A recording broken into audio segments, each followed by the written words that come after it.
Hello everyone, I hope we're all doing quite well. Today we're going to be starting our playthrough of Hatsune Miku Project Diva Extend. This is the third game in the Project Diva series, and I think after this we'll be moving on to the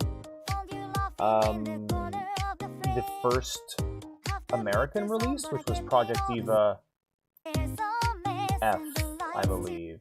It was a PS3 game. It's where I got my start, at least. Playing the demo. I played the demo on PS Plus, or on PlayStation 3 on repeat, and had a great time. So yeah, I hope you all have a great time too today. Reminder to anyone who's new here that they can follow by following. And that would be great. And I am exhausted. So yeah, if you haven't done so yet, be sure to follow. If you want to see more from me, or if you just want to hang out, be sure to join the Discord via the link down below, or the one that I am currently posting in chat. And finally, if you want to support the stream, help it grow, and help us achieve our goal of getting an audio upgrade, be sure to subscribe. Subscribers get access to the special subscriber channels, they get to join me in voice chat off stream, and they get to watch my streams ad-free on any device. Finally, if anyone can donate any amount of money to the link that's pinned in chat, I would be highly grateful. Right now we are struggling to keep our home and are facing down homelessness, so any help at all will be highly appreciated. All that being said, let's get right into it, shall we?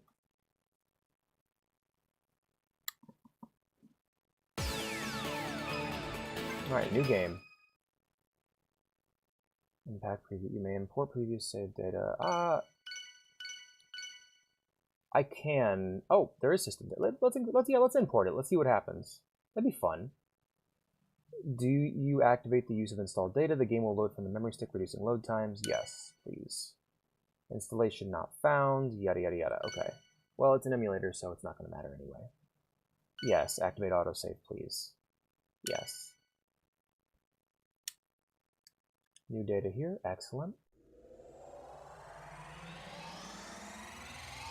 Miku! Hi, TJ. Good to see you. I was worried you weren't going to show up. Yeah, this is game 3. I struggled through game 1, breezed through game 2. Diva loser, Miku ni Saramashita titles acquired. So I just get here and the game calls me a fucking loser out the gate. That's just wonderful.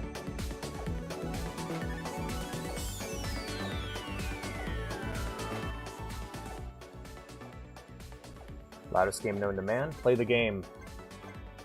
Yeah, so I wonder... I did load my previous save data, so we'll see what happens. Let's do the tutorial to kind of refresh ourselves. Levon Polka, here we go.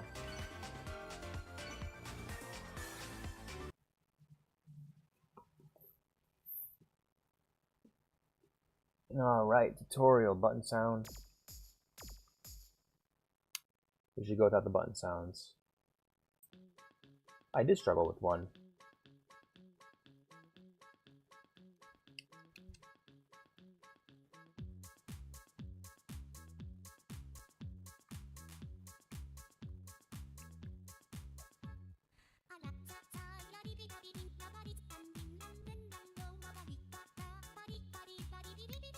Uh-oh. Uh-oh.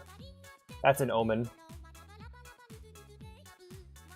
First note of the... Fine. Uh-oh.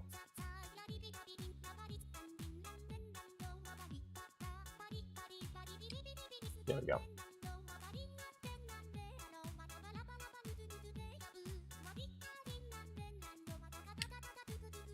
How you doing? Fine.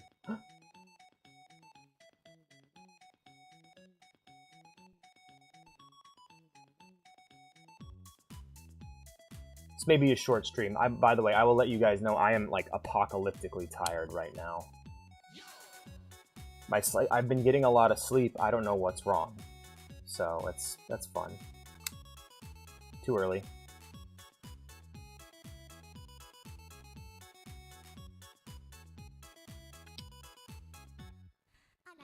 Once again, my problem with 1 is that the detection was off slightly, so you had to ignore the beat and instead time it. Alright, hold notes, I'm familiar. I'm just trying to see if there's any new mechanics in the game at all.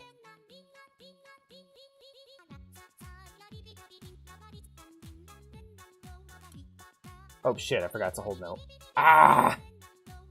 This is cursed. This is gonna be rough, you guys. I'm worried. Ah, Jesus.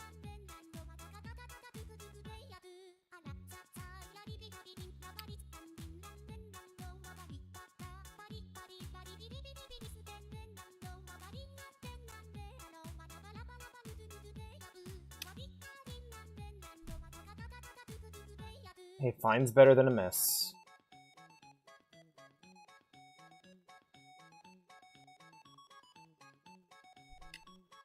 There we go, double cool. Yeah, I didn't beat one. I got to the point in the track list where they just gave up on having music videos at all. And just moved on at that point. No, I don't want to retry it. Oh, Jesus, that was the tutorial. Yeah, slow reaction time. I don't recommend playing PD while EP. Well, do you want to wait till next week? Because that's what's next. Oh, that's new. Alright, so we have Cat Ear Switch, Solitude's End, Palette, and Speaka 39's Giving Day Edition. Normal, please. Yes.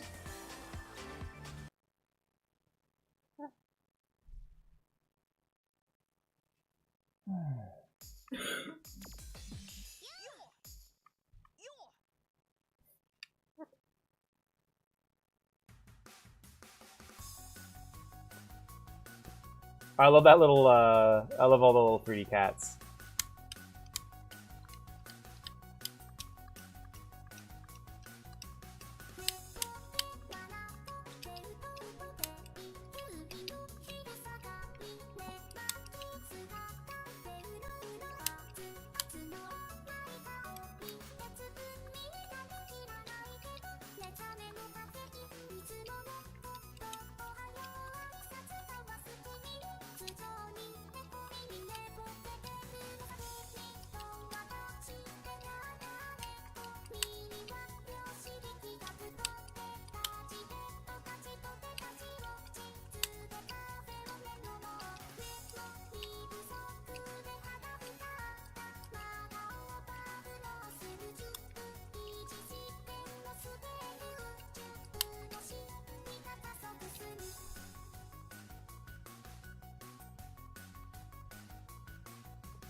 Hey, Mr. Blue, how are you? It's good to see you, man. How's tings?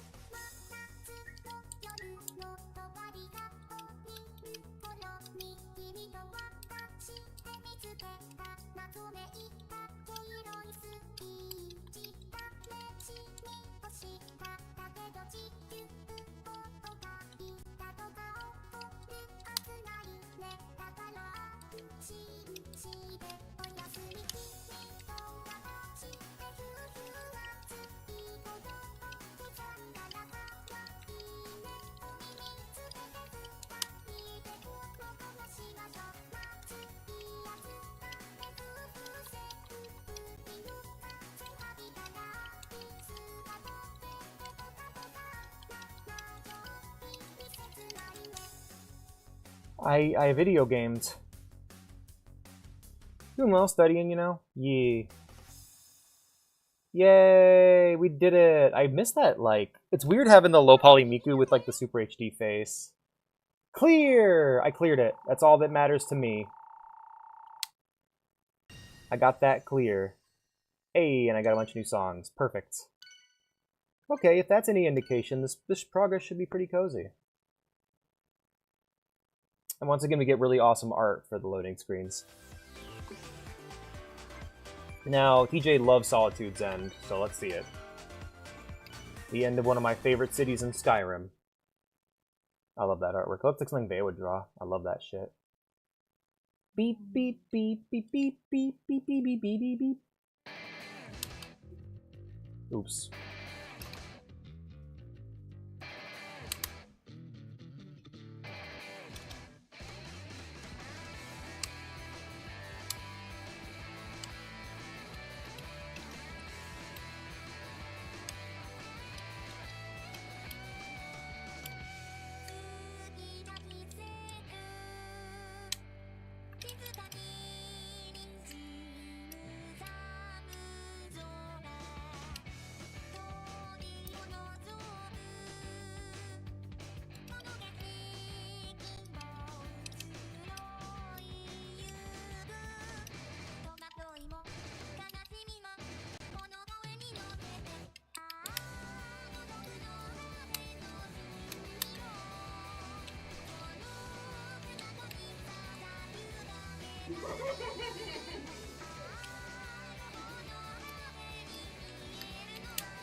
Wait, Miku, why is Miku here? This is a Rin song, oops. Well, the good news is I'm probably gonna fail it, so we can do it again.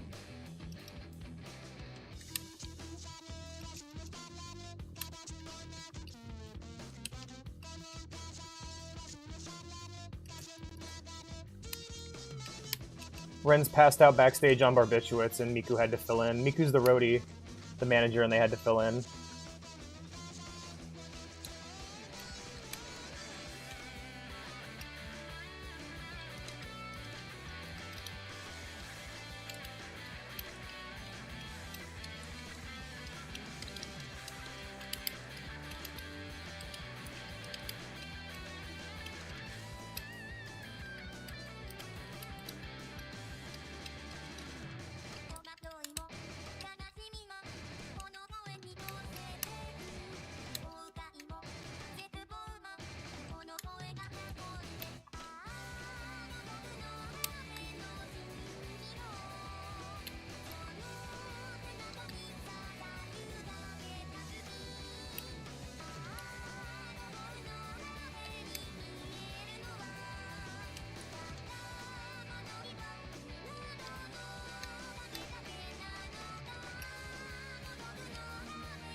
Fuck.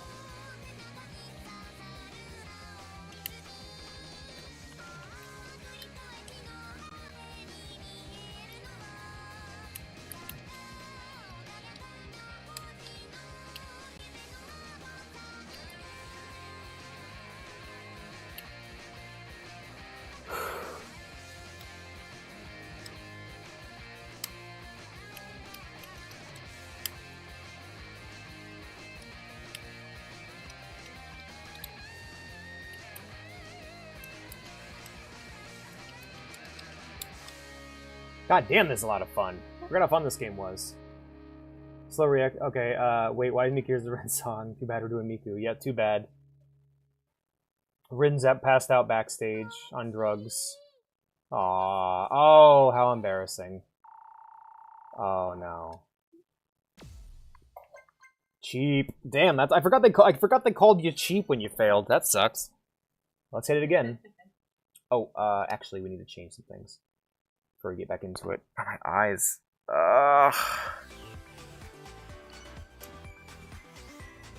Okay, now how do I... Oh, change module is RT? Yep.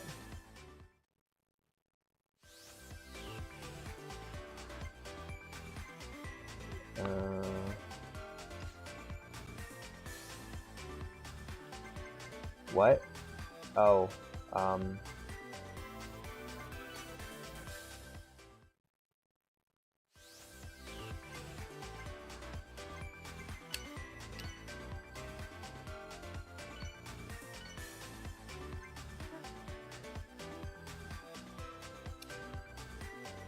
Oh, I keep hitting B. My bad. I keep hitting X. My bad. I'm sorry. I forget it's the Japanese.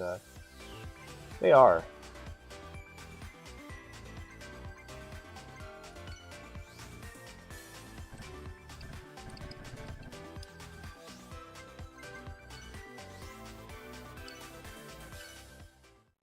Farewell, Miku. I'll see you next time.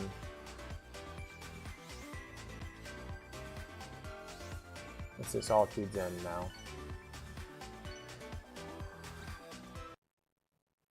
Okay, that's just a 3D render at that point. That's not cool artwork. Nothing against a good 3D render, but yeah, let's hit it again. Cells are interesting.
Please wait while we calibrate the nozzle. Please do not look away from the nozzle. The nozzle is now calibrating. Already blew it. The nozzle is still calibrating. The nozzle has completed calibration. Thank you. Where's our pink-cheeked energy man? What was that thing? I have no idea. I have no idea.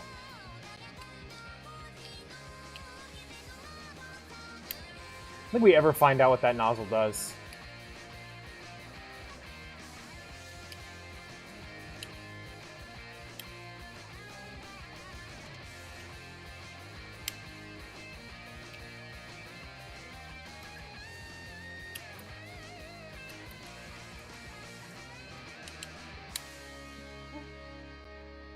It's from Venture Bros. Yay! It's Orange Girl, Orange's Girl. So it's Hot Boss. 2 sweat babes falls in. Len is the only one cool here because he plays bass. Yo, congrats! Can hardly hear the game. Just your epic keyboard moves. Oh no, he locked the fuck in. Mita Jax. The heck is that from? I have good news. It's what's your good news, my friend? Game was a bit too loud for me when I hopped on, so I went ahead and dropped it. Let me know how that sounds. Pico Pico Hammer. I don't know why it's so loud for me. Kodoku no Hate? Huh? Can someone murder that bot, please?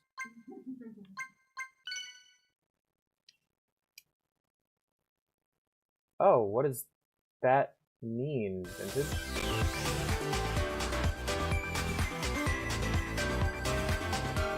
Is that too loud? Let me know how that is, guys. Because that's too loud for me. I can't hear shit. 5 should be good, right? 5, there we are. Alright, palette. We're gonna have to need to switch our character over to Pink Girl. My bad, I'm a terrible mod. No, blue. Nico? This is good. This is good, isn't it? Goodbye, Lemon Child. This is the wrong girl. Kaito. Is it Kaito? Or no, Luca, right? Oh my god. I remember back when I first played this, I knew more about Vocaloid than TJ did, and now I am but the student.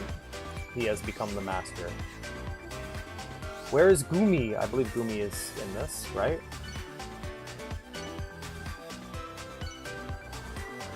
We'll look for Gumi after this. Hi, Miku. Please don't throw the leek at my head again.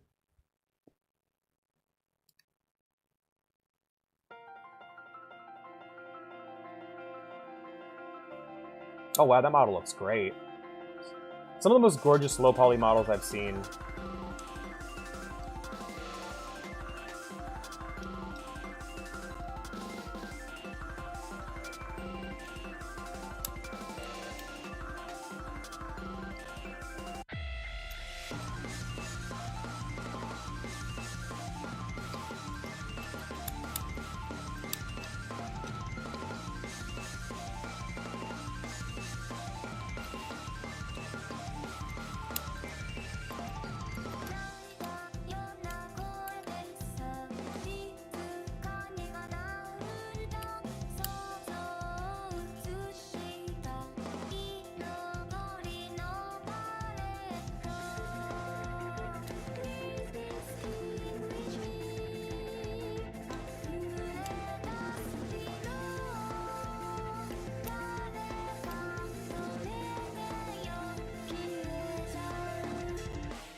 Wow.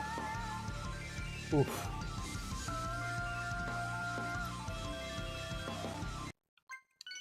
Sorry. Ah, a bot. That's our bot. Our bots are good. She has her own game? What are they? The Gumi game. Is the Gumi game in English? Gumi game, Gumi game, Gumi game. Sorry.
I will be Eraser's mind. I just realized.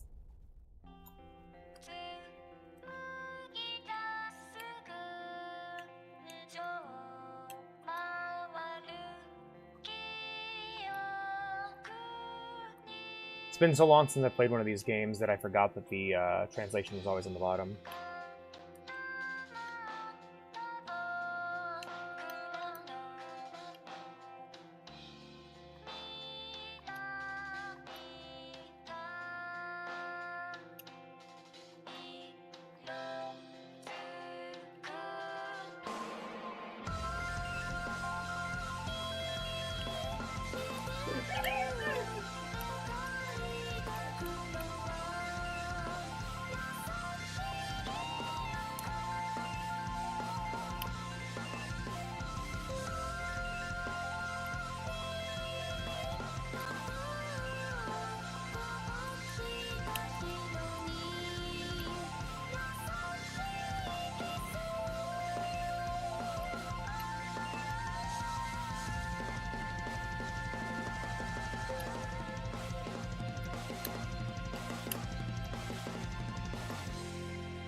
I hear a wild Vea. Yeah, she's doing that thing where she sits in the same room as me, watching TikToks and laughing at them.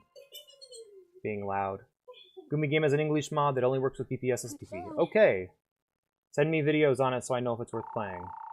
Actually, one of the games I want to play soon is a flight sim that works better with a mouse and keyboard called Tacky on the Fringe, and it has fucking Bruce Campbell in it, of all things. I want to look into that. Hope I can write a self-ship fan for the dead. That's the goal, isn't it? That's the closest you're gonna get, I suppose, you know? Hey man, it's 98 here for Psych 101, and all the bots are making it hotter and hotter. It's as if half a degree hotter. I'm gonna kick Mark Zuckerberg's ass. I hear a wild Vea. Hell yeah. I encourage you to kick Mark Zuckerberg's ass regardless. I feel like that's a good thing to do. Oh wow, that artwork's amazing. Hell yeah. This track has a Miku in it.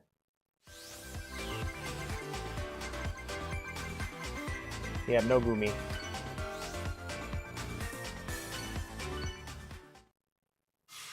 It's cool of any fanfic writer, so good that it becomes canon, holy shit.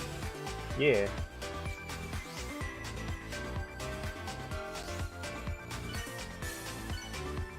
I set my clock on the first try. Wow, look at you go, man. Didn't have to loop around like 3 times. Oh no, she dropped the pot! What's gonna happen now?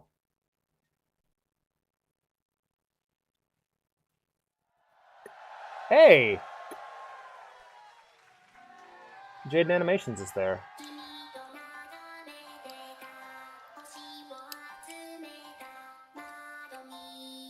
What's the history behind this track, DJ?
That's fucking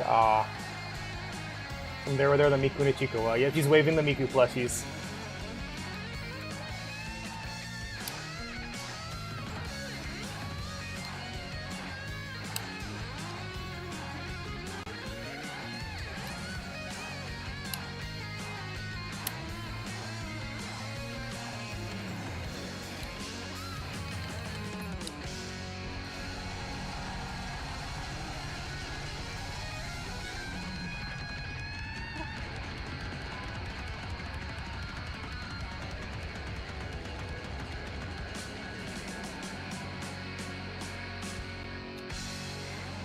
waiting for one more note just to fuck me up.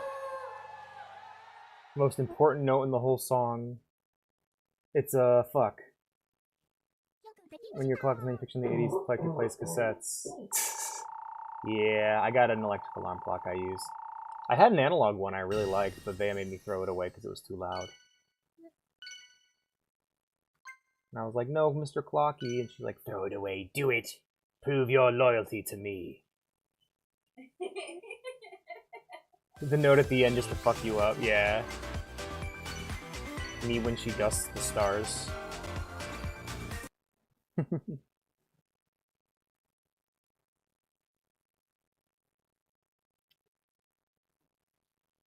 Oh, space.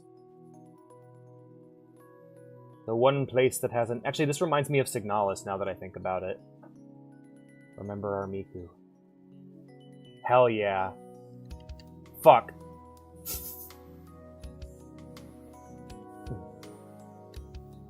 Feels like the opening of Gundam Unicorn.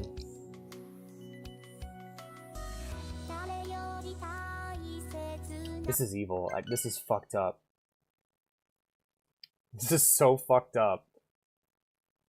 Yeah, it just closes the game if you miss the last note. Can you hear me now? Can you hear me now?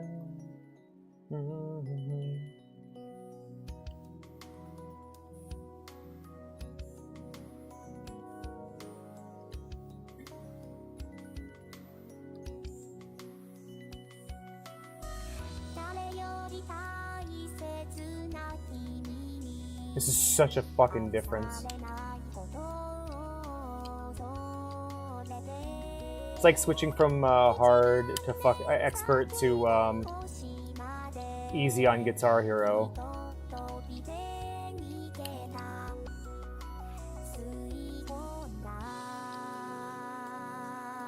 I have no strong feelings about Minecraft one way or the other.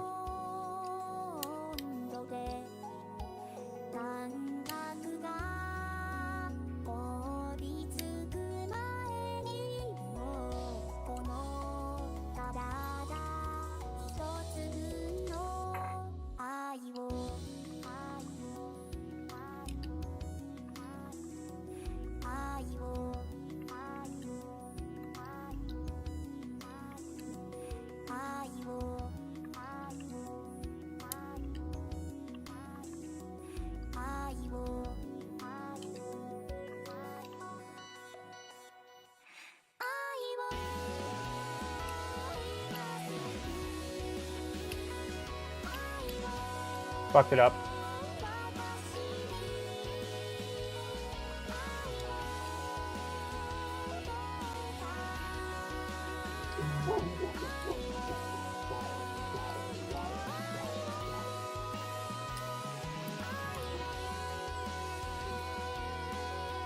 I do not care for Minecraft. It's me in the basement, like in Family Guy. Me in the flooded basement.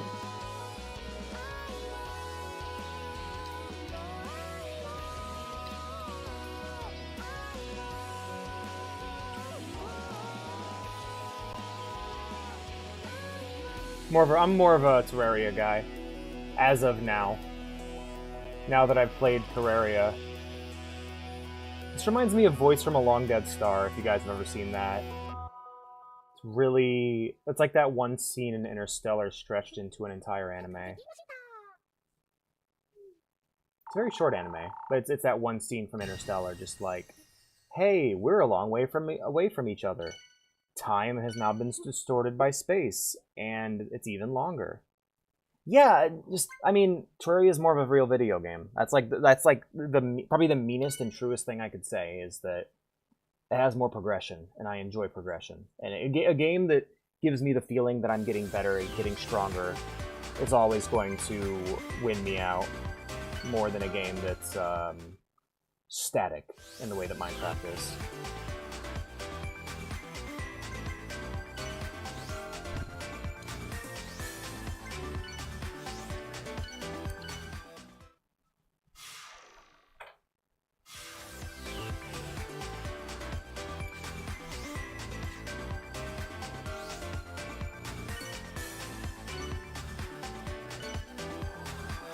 Like I said, Minecraft is like Minecraft. Yeah, exactly, and that's what I hear is it's Minecraft is like the main mode in Minecraft is creative, and the main mode in Terraria is survival. If you enjoy having a great big canvas to create things on, then Minecraft is better. But if you enjoy video games, Terraria is better. Like, and that's a weird way of saying it, but like I enjoy a good progression. I enjoy having a world that changes as I explore it. I enjoy, like, I'm an RPG fan. I'm a gamer, you know. So when I play something like Terraria, I feel a lot more satisfied than I do with Minecraft. I would love it if Minecraft had more progression built into it, but it just doesn't.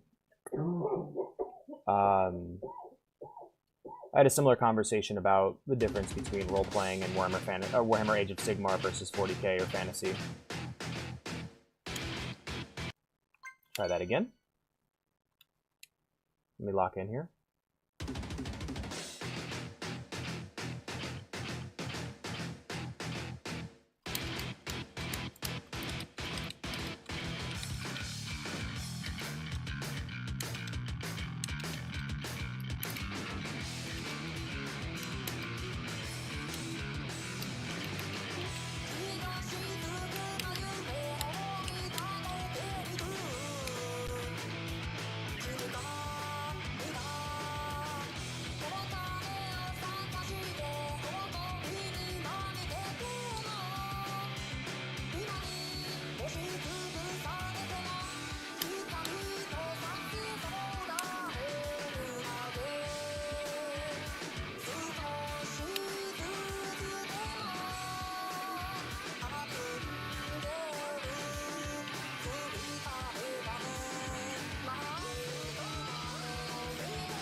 Fuck. Yeah, I suppose so. So I'm like thinking about like Minecraft progression. What comes to mind is the initial ore progression from wood to diamond, and so on and so forth, right? Oh well, maybe the next one. Maybe it's in the next game.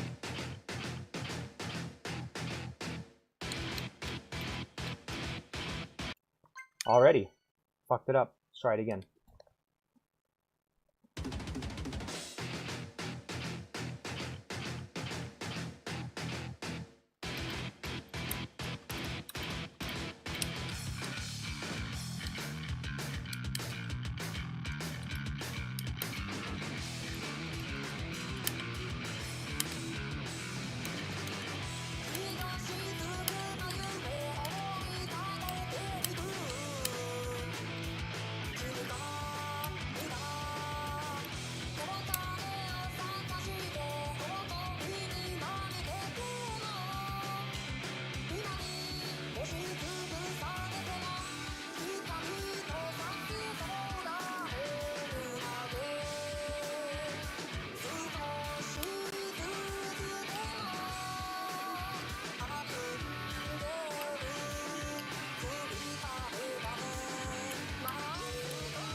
There we go.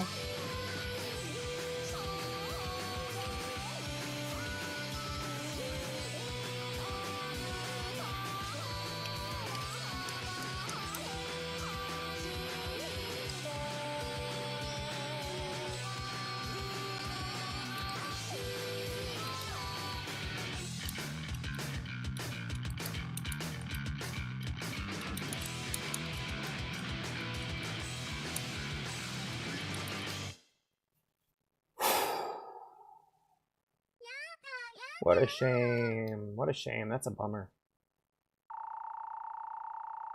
Yeah. I'm just like one of the things I don't know. Like I could compare Terraria to like forever, but like I would definitely need to play Terraria again and put more time into it. I do want to do a full single player playthrough and actually progress it myself. But yeah, it's just some people look at a blank canvas and they see infinite potential. I see zero. It depends on who you are as a person. Ultimately, like there's a reason why whenever I do D&D stuff, I always play within worlds made by other people, because rather than I think for me it's better to build off of a good foundation than try to create your own when you're not practiced. Like, I cannot tell you how many times I have played D&D with people who have had their own settings. They're like, oh, we're going to be playing in my own setting. And I have this spark of excitement in me that's like, oh boy, what's going to be unique about their setting? Only to then be met with the Forgotten Realms again, but with a different coat of paint. It's like, if you're just going to do Tolkien or Forgotten Realms again, or Dragonlance again, then I'm just going to go play a fucking Forgotten Realms campaign because it's made by people who know what the fuck they're doing, you know? And so, like, for me personally, I always like to try and build off of quality. Like, a good example would be, I don't give a fuck about creative in Minecraft, but I love base building in Fallout 4, because it's part of the Fallout world, and I get to create something that interlocks with the Fallout world. It's awesome. Versus something I'd make on my own, which is not nearly as interesting, which is why I don't really fuck with building. Yeah, exactly. It's a type of play something like I saw a post yesterday that was just, hey, play something that isn't, if you're into tabletop RPGs, please play something that isn't D&D 5th edition, because it's so fucking popular and ubiquitous. So you're naturally going to get, it's going to seem unique to begin with because it's going to be unique to begin with because you're playing something that's not 5th edition.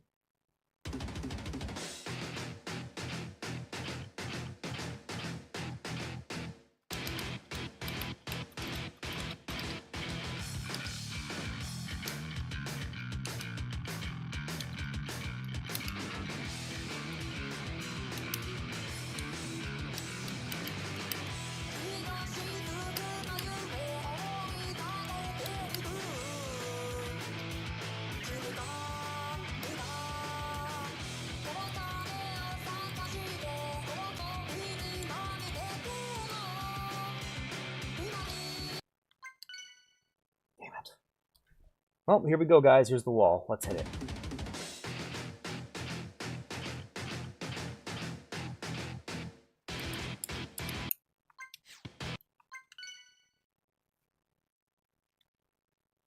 Alright, I'm not going to reset again.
think I pulled it out.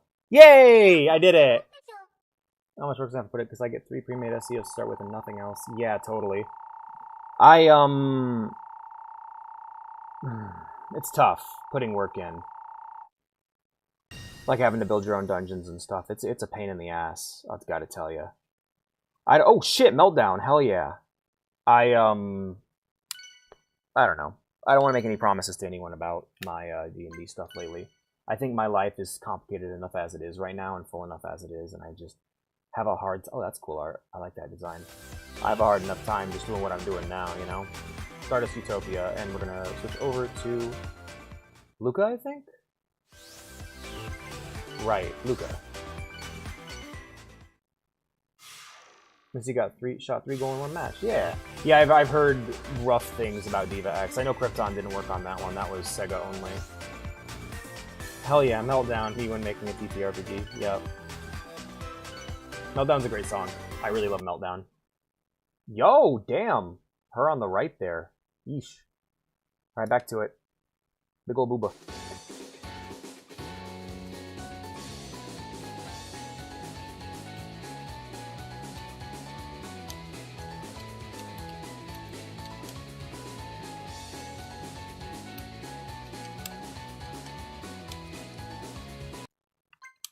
Retry. Hit it again.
Whew, that was rough.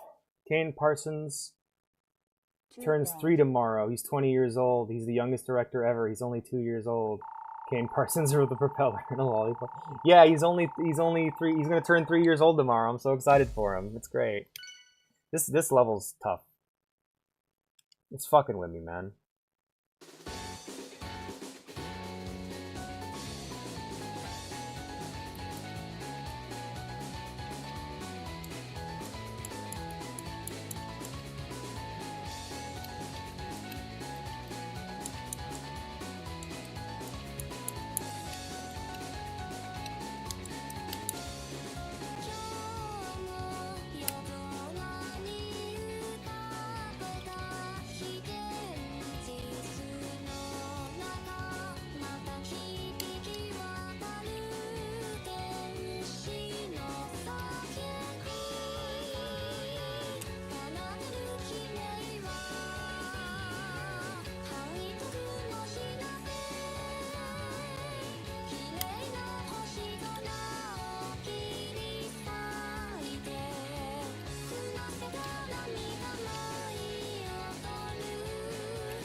My head hurts from watching the gameplay.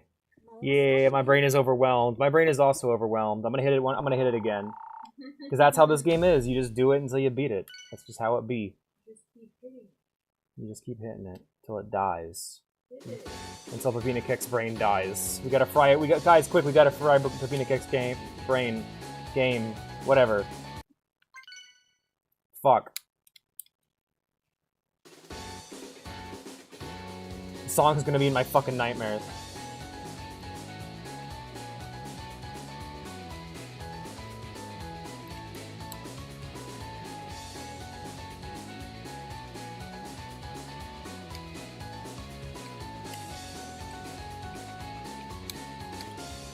That shit, man, gets me. Get it medium raw. I'm dying.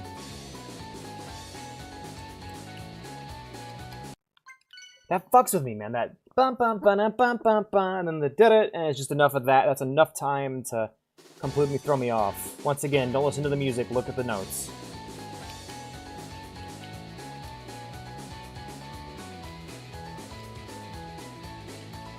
It's not really a rhythm game, more of a timing game.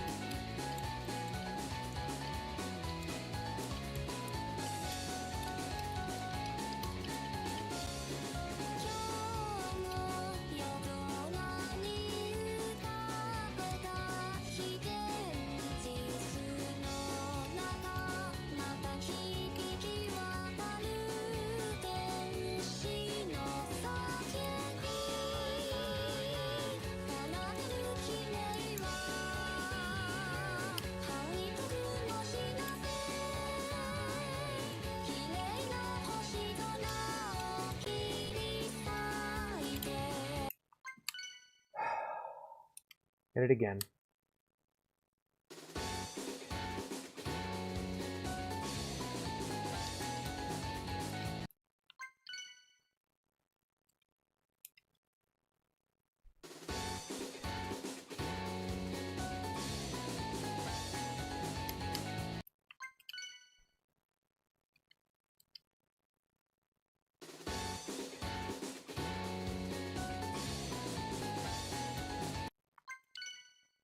What the fuck is with this track? Holy shit.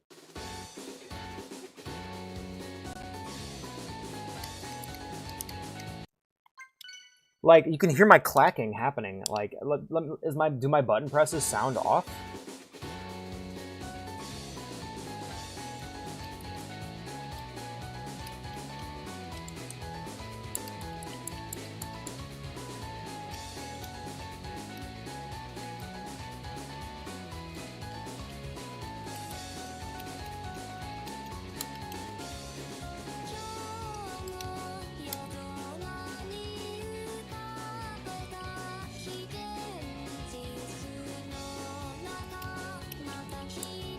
This is that Project Diva 1 shit where it's just like, it's like completely out of sync. Like, it feels like it's wrong. I don't know, I'm gonna keep trying, but...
Damn.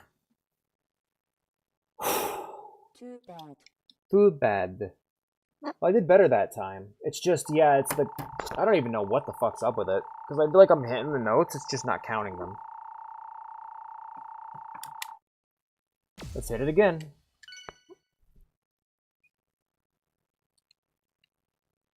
Song of Eternal Doom and Rage Fade, I like that.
Same here.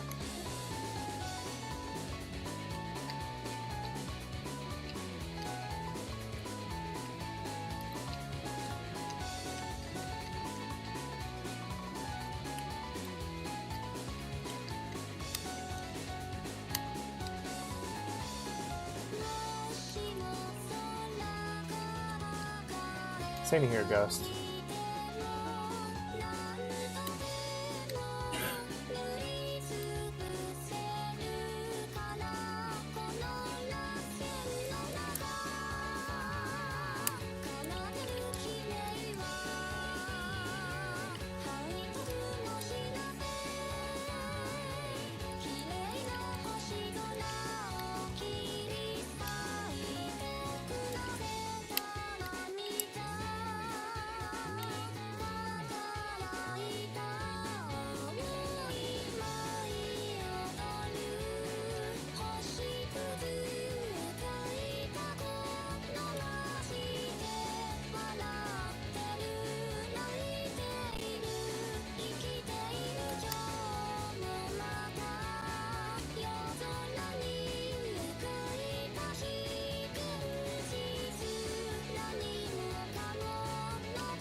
Nope.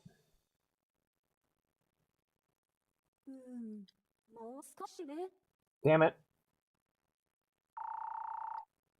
See, I would rather, like, I think I've said this last time, I would rather just do the Guitar Hero thing where, like, oh, you're not doing good enough, kick you out, start over. I would rather that than the prolonged, I did the whole song.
know it's not gonna be enough.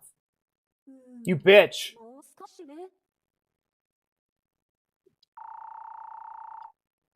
Alright, let's try a different song. I need a break. We'll come back and work on that later.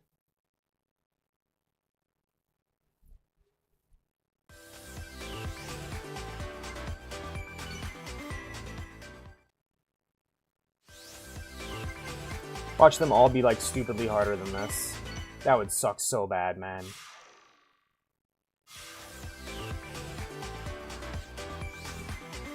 It makes sense, but it would still suck. Up yours, Stardust Utopia. I hate you. I hate the bands you like.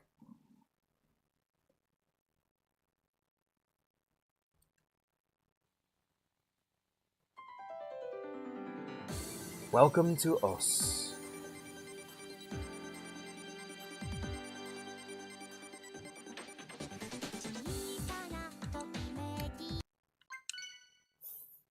Let's try that again. Welcome to... Yeah, that's what it sounds like to me. Tap the circles for the beef.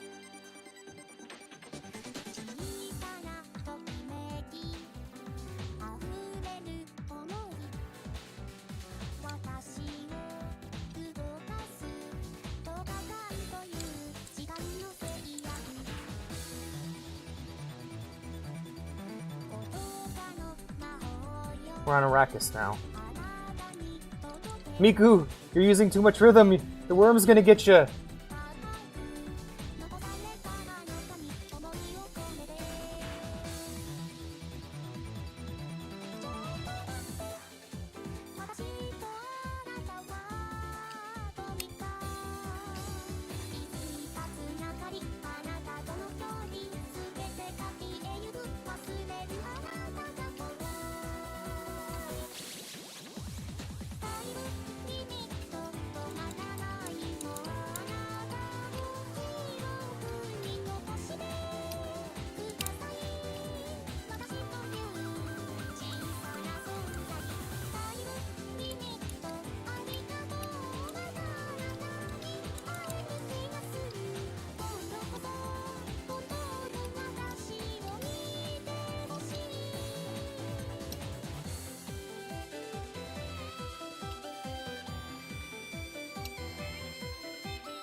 What the fuck?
Thank you, Miku. I'm glad that I was able to impress you. Don't worry, the worms are Miku fans. I'm glad I was able To impress you. I'm suffering over here, honey. This game's tough. Who the fuck is that? Open fire. Though my song has no form, I fucking hope it does. I hope it has some form or reason to it. I'm guessing the one I don't recognize is the gray one.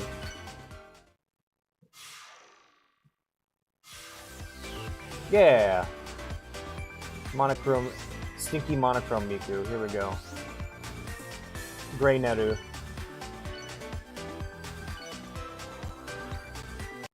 All the teeth are glow sticks. All the teeth in the worm's mouth are glow sticks.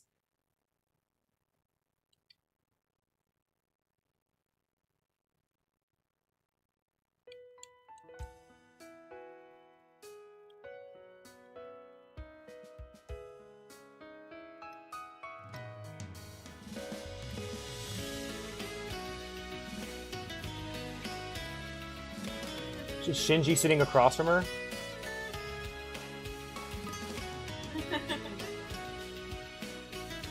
I just realized the train is the equivalent of the swing set in Naruto, except it doesn't fucking suck. I just realized that. Oh my god. One of my friends... Freeform jazz at its worst sounds like a long train wreck. Jazz at its best is the Cowboy Bebop soundtrack.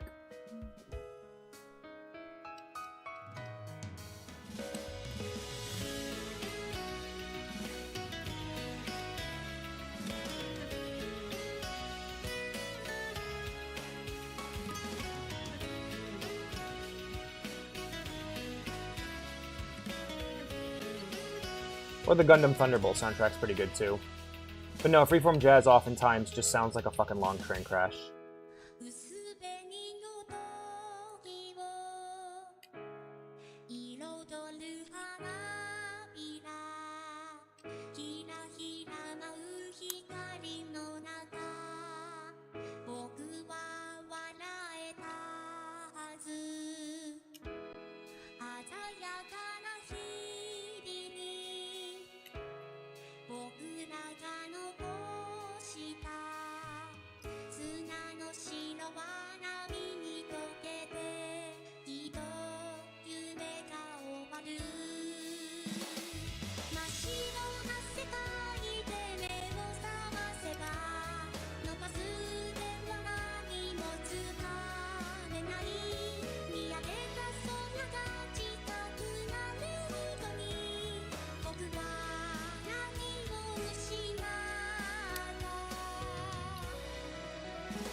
The swing from Naruto, except it isn't on screen for a third of the series. Yeah, it's on for like more like a half of it by the end, but he enjoys rock and heavy metal, which I also feel is hit or miss. So, like I said, he's wrong. His initial statement about jazz is wrong. Jazz does not have no formal rules to it. As somebody who took jazz dance as a kid, and who's someone who has friends who are in jazz band, there is form and there are rules, highly strict rules. If you want a taste of those highly strict rules, there's a film you can watch called Whiplash that'll get him up to date real fucking quick. But that doesn't apply to not only does that not apply to jazz, that also doesn't apply to rock or heavy metal. Here's what's up. There's shit and there's quality in every genre of music. There is also the point where the genre of music gets pushed so far. Like, okay, there's art for people, there's art for just everybody, and then there's art for artists. He's quoted it to me before. Okay, cool, then he should fucking know better. But yeah, there's art for there's art for us, and then there's art for artists. There's art for musicians. A good example. I'm trying to think of a good example. It's tough, but basically, like jazz bars, jazz clubs, where people just are kind of riffing and just kind of doing their thing. That is art for artists. That is there for other jazz musicians to come and appreciate. Just remove somebody who's an expert musician, who knows the rules, who knows all the rules of the art, and then knows how to break them in a free-form manner that's just them riffing and having a good time, you know? Like, most rappers who are really good at what they do write that shit down, and they practice it over and over and over again. You know, working all night with a pen and a pad, that sort of thing. However, some of them are also really good at freeform, and will take the time to freeform. Will they release an entire freeform album? Fuck no! Never! But they'll go to a club and freeform or rap battle or just have fun. Do it just for fun, you know, with their friends.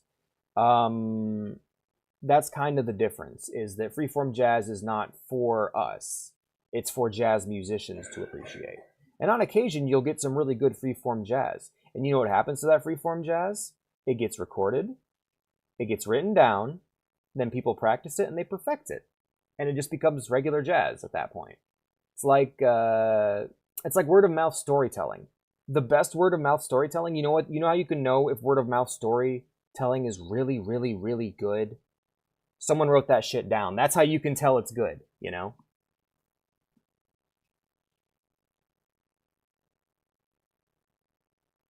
Not perfect, but all right. Yeah, hey, if it's a stage performance, it's most likely something someone practiced. It's not freeform. The issue he has with it isn't that there's no freeform or rules, it's that the quality is low. People do that shit all the time. They'll have an issue with something, and instead of just going, it's bad and I don't like it, here's why, they will instead go, it lacks this, it needs this. And it's like, well, sometimes something is just bad, and you don't understand why, you know? But, yeah, it was off tempo. That's when you go, not quite my tempo. And then you go, why do you suppose I just hurled a chair at your head, Neiman? But, yeah, no, your friend's off. There's no, like, jazz isn't all freeform. And not all freeform jazz is bad. Though, for me, I don't particularly care for it. Are you rushing or are you dragging? Yeah, exactly.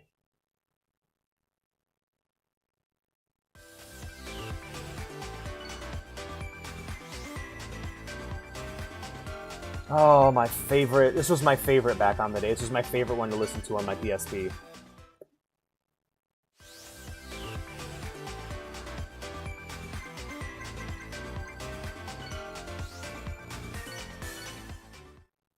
Goodbye, creature.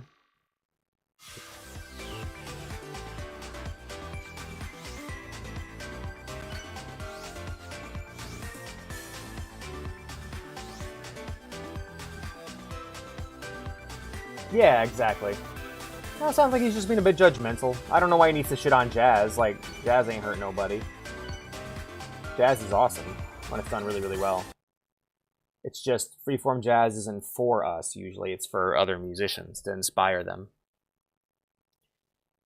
It's like, okay, jazz is a bunch of artists just hanging out and doodling versus, like, submitting something for a commission. You'd never submit a doodle as a commission. Oh, that opening... so good.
Oh my god, I think that's the best score I've gotten on a song yet. Look at that shit. He's 30 now. I enjoy jazz. Real. Absolutely. Yay! Thank you! Clear! I did good. That's a good song.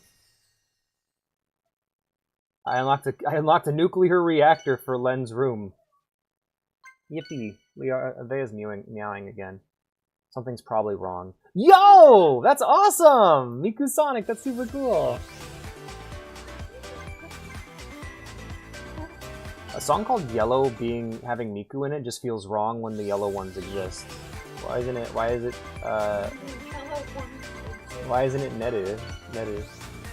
Anywho, yeah. I hope your friend finds some jazz that he enjoys. The best jazz is in anime. I recommend fucking Trigun, Cowboy Bebop, and Gundam Thunderbolt if you want some really good jazz music. Jazz is that music that's in anime. Why isn't it the yellow one, aka Ren? TJ explain, he's our Miku expert. Nope, this is a song about chickens. Yeah, TJ on the scene, like I said. Alright, I gotta lock in.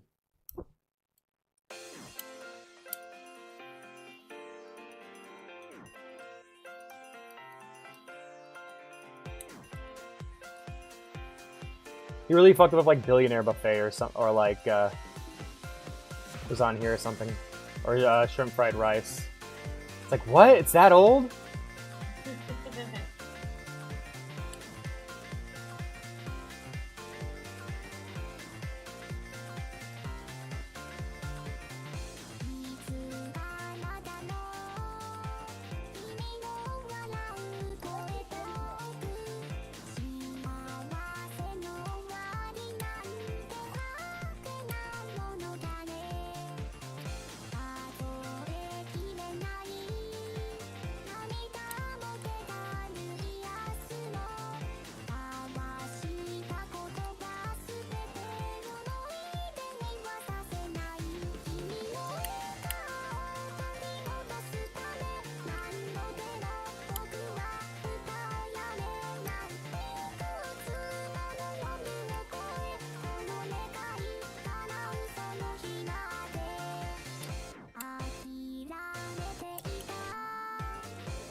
One of the properties of jazz that I was thinking about is I think both jazz and metal, specifically like classic metal, like classic, not necessarily classic rock, you know, not like the Beatles and shit, but like I'm talking Metallica, Van Halen, AC/DC, that sort of thing, is I would describe both jazz and metal as dick measuring music, where a part of the music isn't just making a sound that's satisfying to the audience's ear.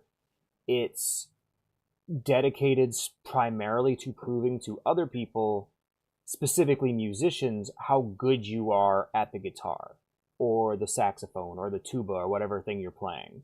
Of just, look how big my dick is, listen to this, you know? I was just thinking about that while I was doing that song. I was like, would that qualify as like dick measuring? I think it would at that point.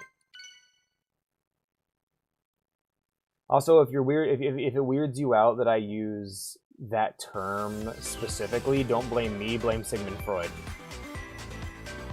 Oh, it's the blue one. Blue fella. The guy. The gay friends. Kaito.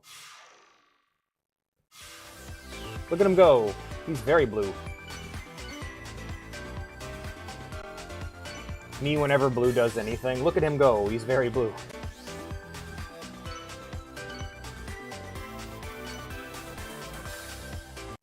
We need more.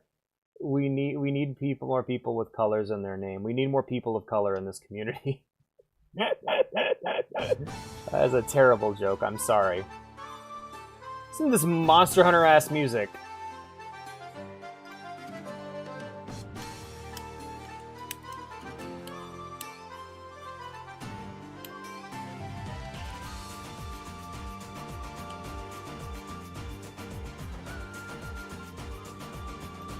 Alternatively, Final Fantasy XIV zone music.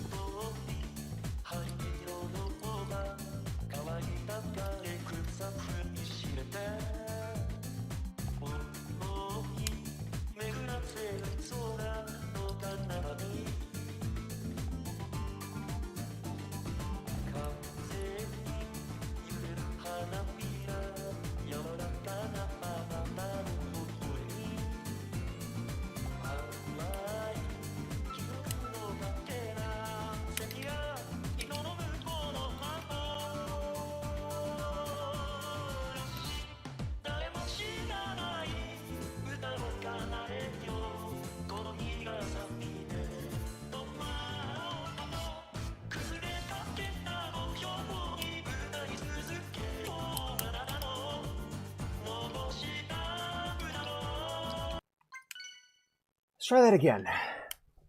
We'll do 3 tries on each song. That was one. If I fail, then I'll try it again. But if, yeah.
Why this guy had the same voice as every Japanese ad?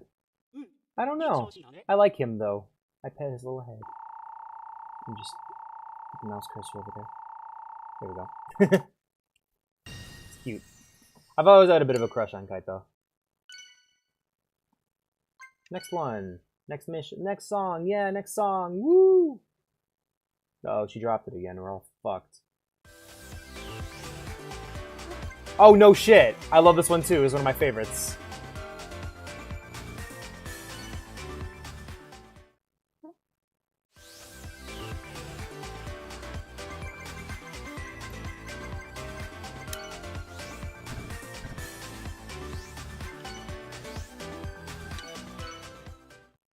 Bye, Kaito. Let's party. Oh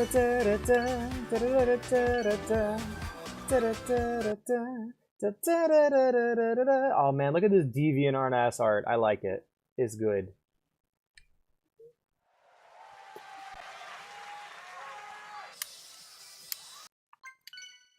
I do that right. Sorry, I'm not fucking up this song. I really like it.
I love this fucking song.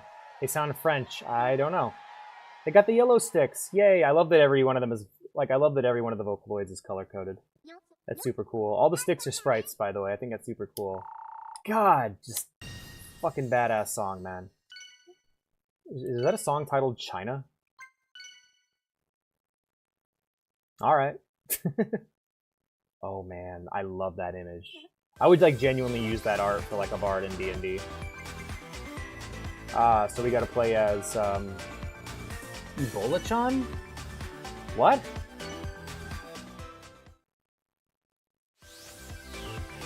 Oh, Miku. Okay, I was gonna say, I didn't know Ebola-chan was playable in this game.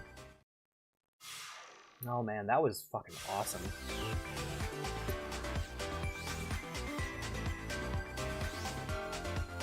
Alright, puzzle, here we go. Oh, that design's fucking sick. Hell yeah. Fucking full-on Robo-Miku. That's great. Ver. I wonder what that...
So much shit on the screen, that's what's getting me on this one.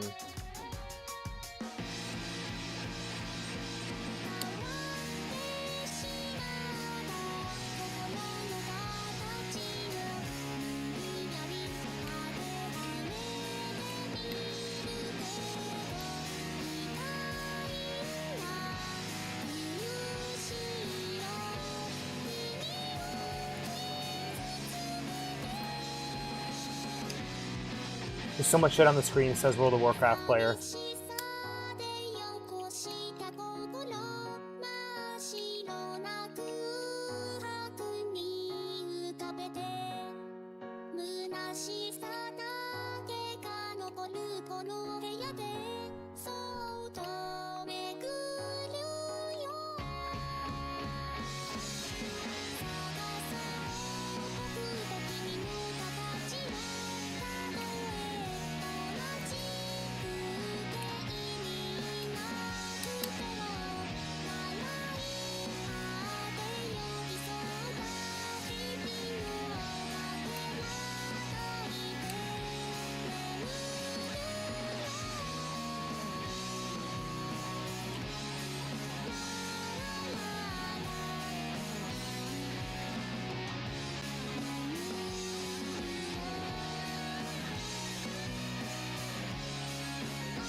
Yay, I think I pulled it off.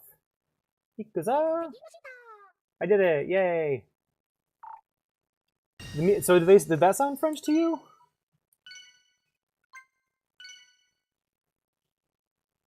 Freud, Loki, Freud. Did you mean to say fried? Or Freud? Alright, Lover Suicide Oblivion. Oh, damn that outfit. It's awesome.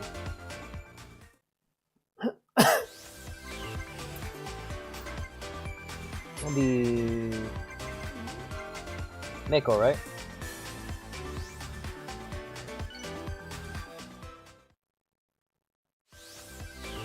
Oh, it just straight up tells me. Yeah, it just tells me on screen. Sad that I don't get to have that outfit until I unlock it. So we'll see. I really want to get a statue or a figure of Trigun Miku. I should look into it.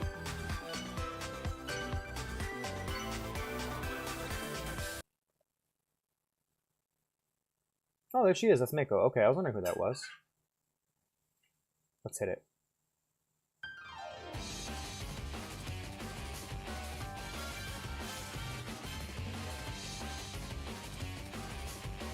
She got Uggs?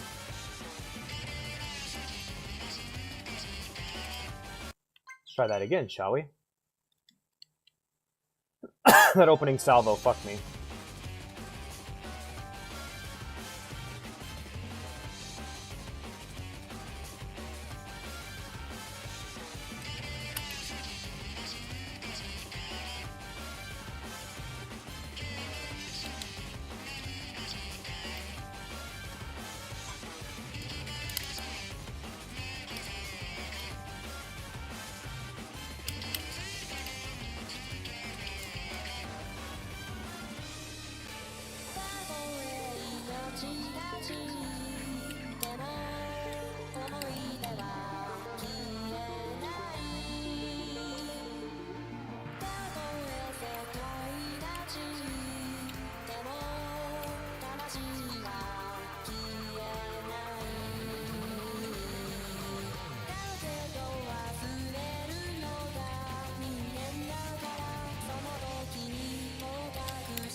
Holy shit.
Yeah, I didn't think I succeeded that one either. That was tough. That was a fast one.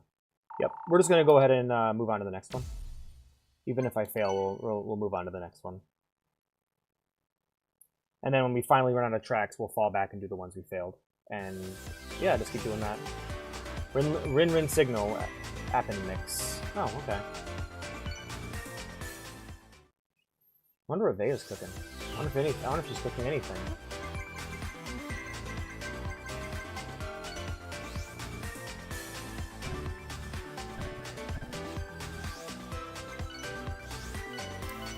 Yeah, that's the plan for now. Is we're just gonna go to the we're gonna do instead of the repetition over and over again and grinding, we're gonna go ahead and just if we fail, we move on, and then we'll come back around for it, just for the sake of variety and sanity.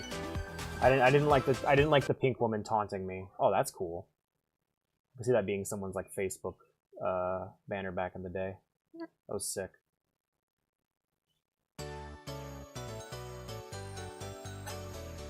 I think I might have actually done this song in a previous game.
Dun, dun, dun, dun, dun, dun, dun, dun, dun, dun, dun.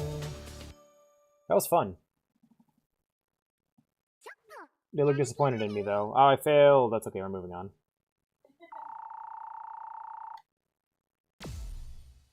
Alright, return.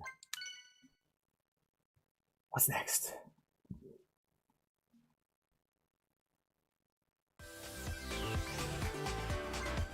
Melody Diva mix, okay.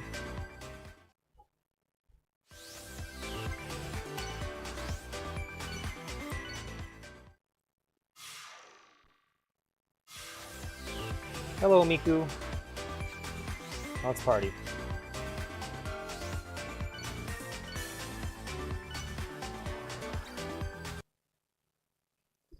Oh, my head.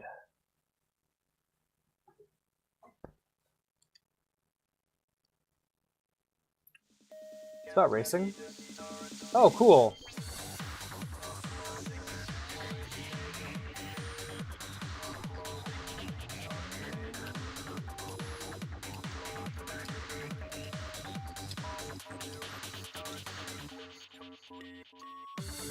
Oh, this song. This'll help.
Yay, we did it.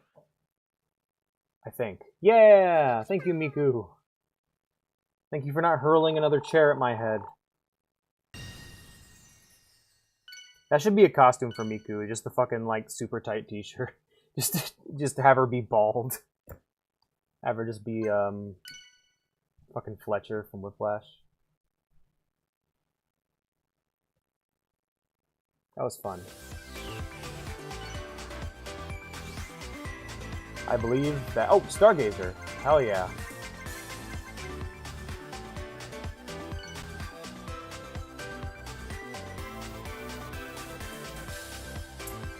So when it comes to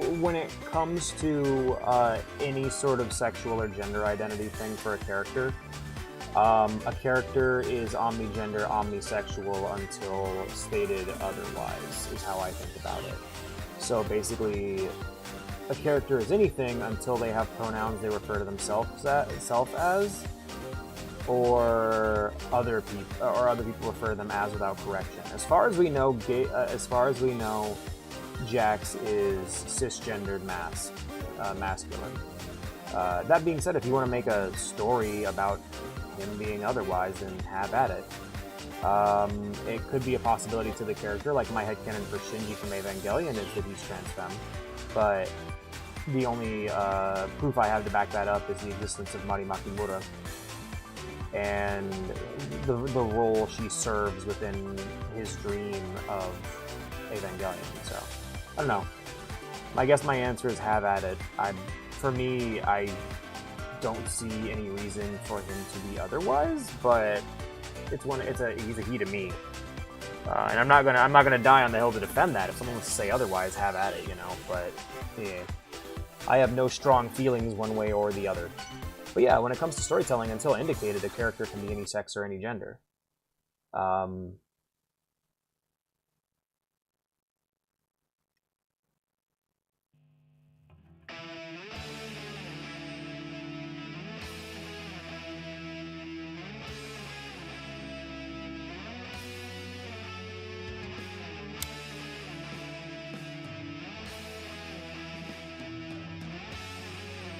Because they're not real. So you can say whatever the hell you want about them.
I think that scene is the definitive proof otherwise.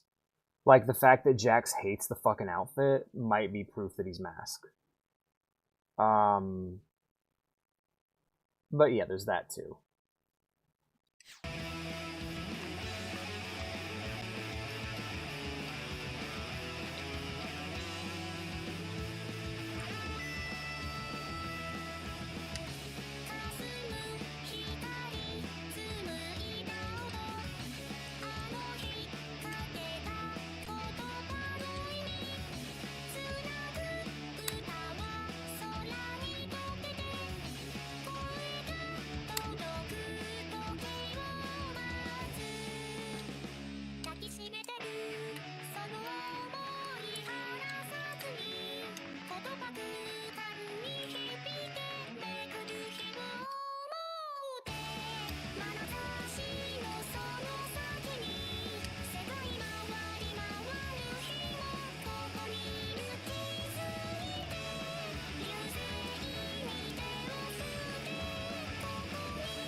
Meet potentially cis character. I'm having way too much fun with Potential Man. Do you know who else is having way too much fun with Potential Man? Everyone who likes Potential Man.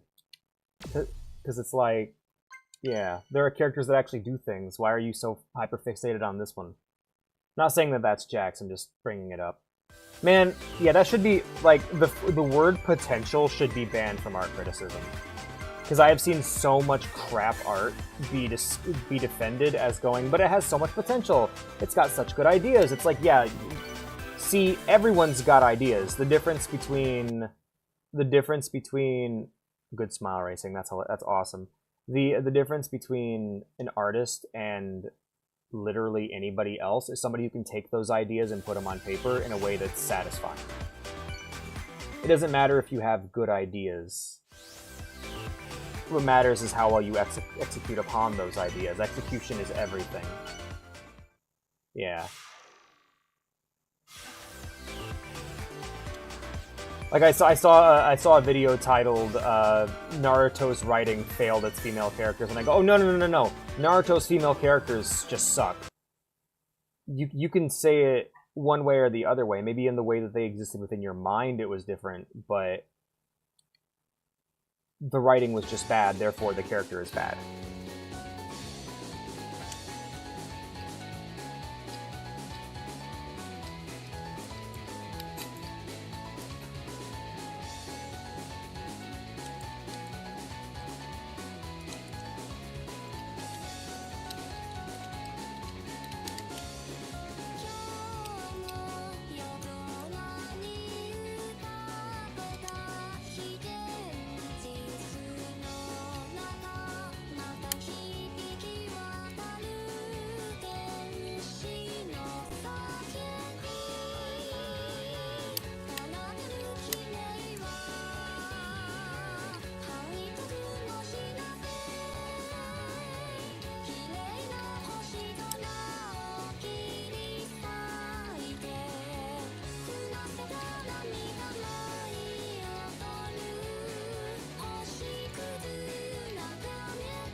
Yeah, it didn't, but like the character doesn't exist without writing. Without writing, there is no character. So it doesn't, writing can't fail a character. Writing is the character. Like, if Jax was badly written, Jax would be a bad character. If you were to go, but I like how he looks, like, that's a good character design, that is not a good character, you know? And that, like, that kind of thing that people do frustrates the shit out of me. It also really annoys. Okay, this is a Warhammer thing, so I'm gonna let you guys in. I've been trying to watch a channel called Pancreas No Work. It's a pretty popular Warhammer YouTuber, and he keeps pissing me off. And the reason he keeps pissing me off is he's like, it's this frustrating thing Warhammer fans do. It drives me nuts. Well, they'll look at a faction and go, "This faction sucks," and I go, "Okay, but they have the best books, therefore they're the best faction. If they have the best writing, then they're the best faction. There's no it doesn't exist outside of its writing. The writing of a faction is its most primordial form. The novels that exist about the novels that exist and the words that are on the paper are the most primordial form of that. If it has the highest quality writing, it's the highest quality faction. Like if someone were to ask me what is the best faction in 40k, I would say Space Marines. Second place would be Chaos Space Marines because of the Horus Heresy. That entire novel series is some of the highest quality work that exists. Actually, my number one spot would be The Inquisition because the Eisenhorn books exist, you know? So it's like, characters are only as good as their writing. Your faction is only as good as its writing, you know? What's the best D&D character? Drizdo Erden, because those books exist, you know? It frustrates me, man. It really does. Do the Guardsmen have good books? Not... I like the Guardsmen a lot. Conceptually, they're quite strong, but when it comes to their novels, I have not read... apparently Gaunt's Ghosts and the Caiaphas Cain books are very good. So, probably, yeah. It's like, what's the best League of Legends character? Jinx. Because Arcane exists. They have the best writing. It's more of a video game. It's more of like a games thing, you know? Like, for me, it's like, I'm not... Like, your wiki is a secondary source to line up your writing. If your wiki is all you have, then you don't really have anything. What you need is good stories to build your world, you know? Like, the best SCP is the one that has the best written article about it, or the best written story about it, you know? That kind of thing. But yeah, I hate it when people do that shit. It drives me nuts. If you really, really like a character design, that's fine, but don't lie to yourself or other people about it.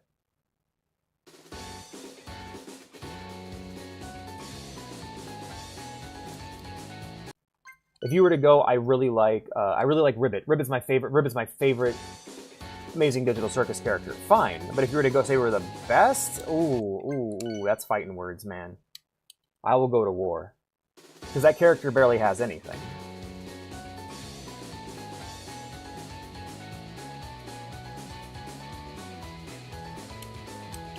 As far as I know.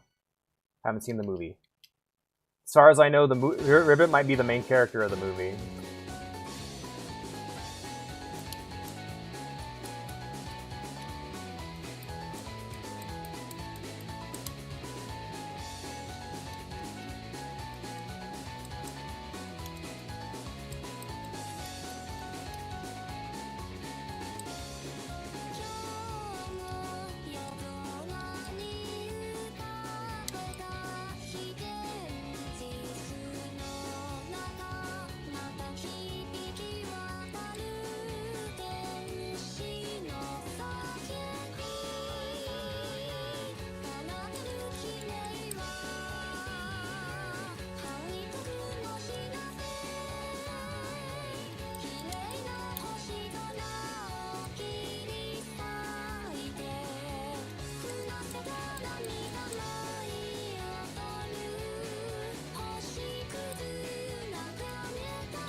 I think it's amazing when Potential Man transforms into headcanon man. Like, yes, I think that's the value of Potential Man. It's the idea that, like, you can apply all these other things to the character that don't necessarily exist. But the problem with that is that the writer can then shit all over that, you know?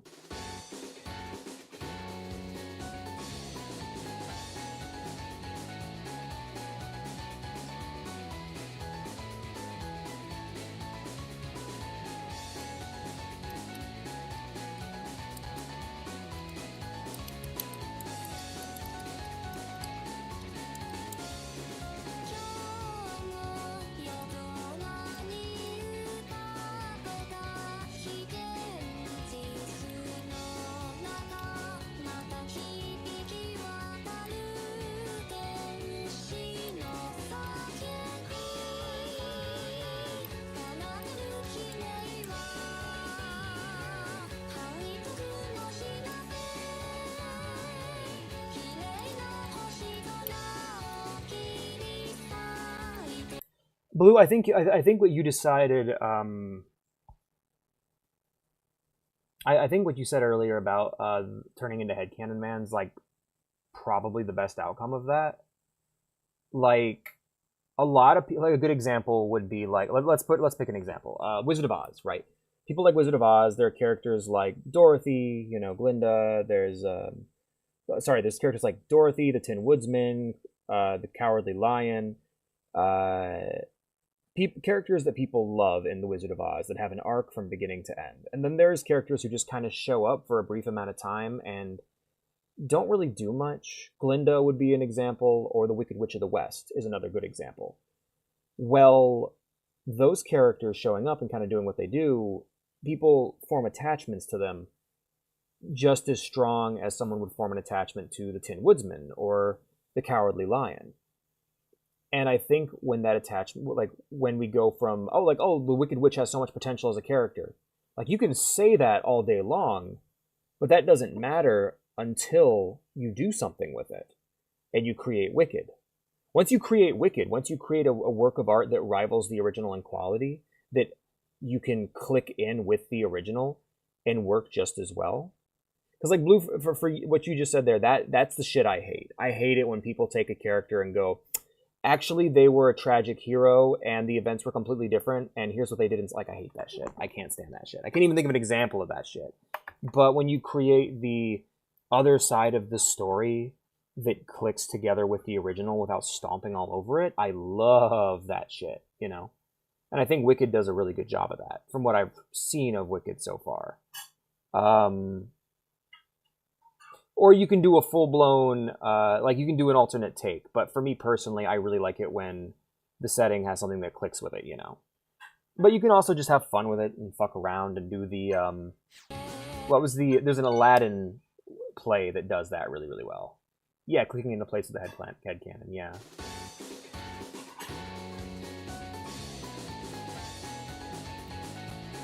The sooner you can get out of fandom space that's defined by all this new terminology and get into the space of I'm working on making actual art, that's the better.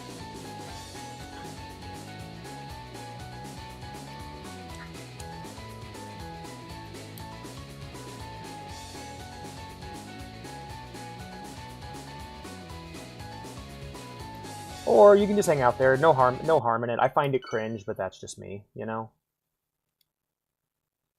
I mean, I do that sometimes. Like, for me, it's... Because, like, okay, so, like, I guess a good example of me doing that exact same thing is with Warhammer, Age of Sigmar and Warhammer Fantasy, where for me, Warhammer Sigmar, Age of Fantasy, and 40k are all part of the same universe, because it tells a really interesting little story that I wrote in my little slideshow about the old ones. I made some of that shit up, and I basically took a bunch of canon information and used it to create a little cautionary tale about the old ones in Warhammer that fit with the tone of Warhammer as a whole. At this point, we bring it down to conflicting information and competition, right? It is my little slideshow versus the conflicting information. You lied? No, not at all. So, I could go into detail about it, but you did the /J, so I don't need to. But basically, the little story I told about the old ones is conflicting not with a book, not with a game, not with a movie, not with any real work of art, not even against a wiki entry, which I will begrudgingly refer to as a work of art because the SCP wiki exists. It is conflicting with something some businessman said in an interview. Real art will always trump not art. It will always, like, for me, I go, well, I created this. I made this myself, and I worked on it, and I used information that was given to me about the setting that came from wiki articles and novels, and I used my knowledge of the setting to create this little story. And now this needs to go away because some douchebag in a suit said so? Fuck him. I don't care. And ultimately, that's what it comes down to. What is it competing with? Is it competing with higher quality art? Then higher quality art wins out. But it's not. It's competing with a quote from a guy. From some dude. Who didn't even originally create Warhammer. So I'm like, fuck it, I'll do what I want. You know? God fucking damn it! What the fuck is... Alright, I need to lock in.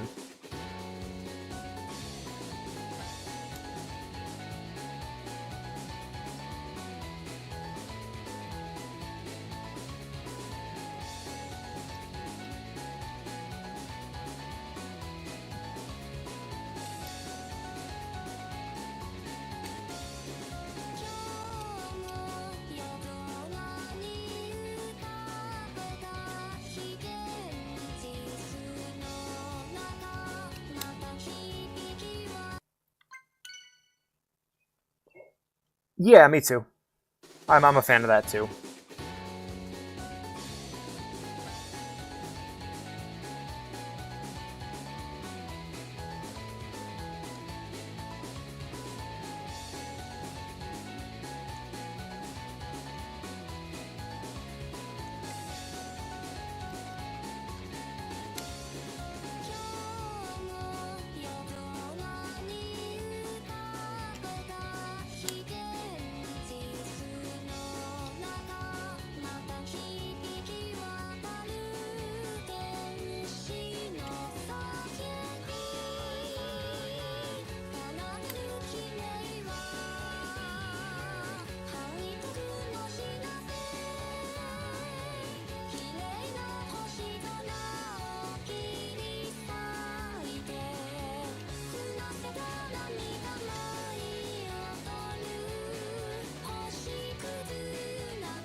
Please tell me that's a win, for fuck's sake. Ah! Yes!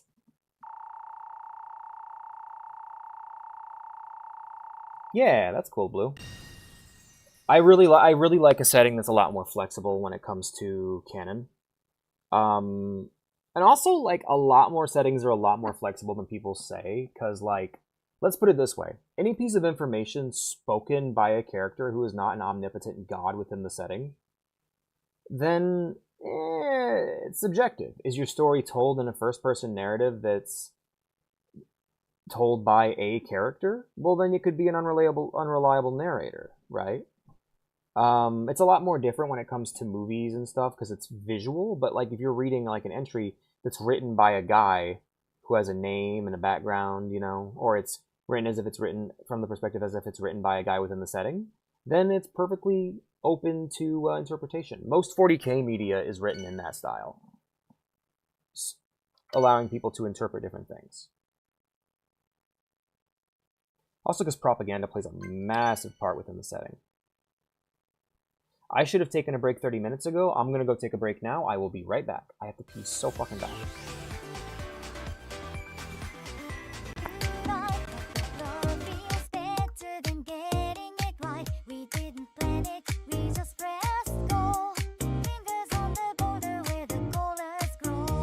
Can I like tell you how bad this sounds on my PC right now? Hear me?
Oh, I'm back, my friends.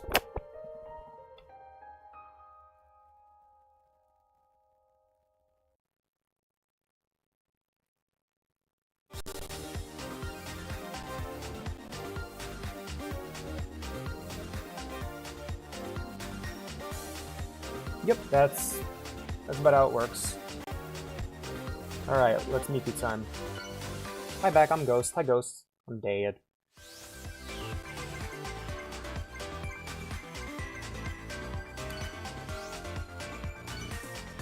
Hatsune Miku Classic, let's go. Bertino's Pizza Boy.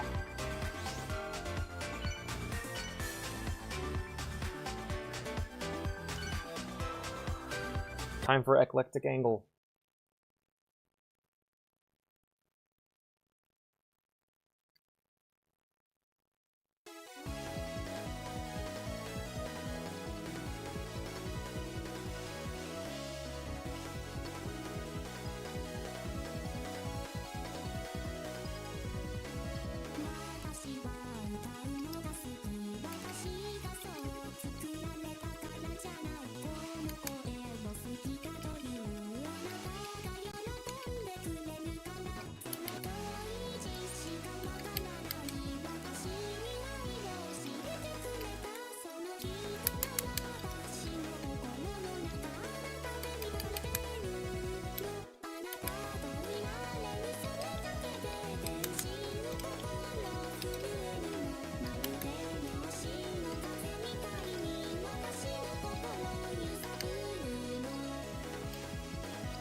Please let that be a win. Please.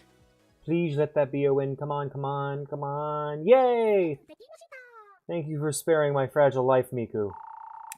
Alright. Perfect. Next track. I love that artwork. That's super cool. The black uniform and shit. It's rad.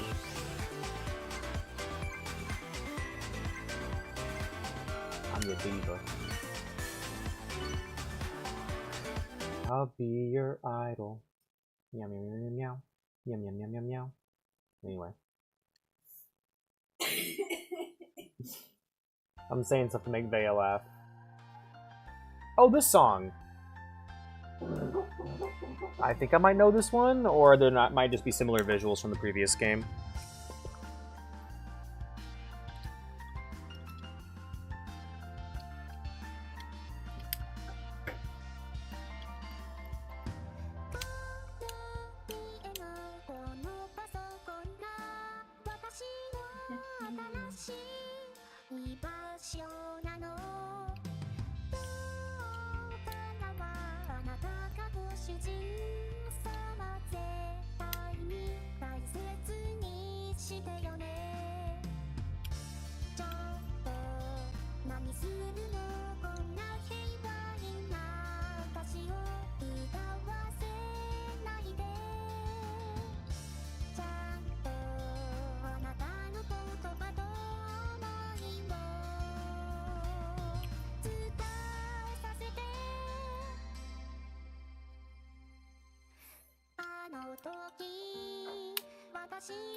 Yo, Vintage, how's it going?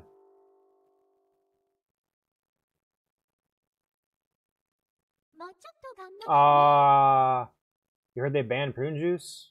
No? How am I gonna shit now? Shitting is cancelled, I guess. That's a bummer.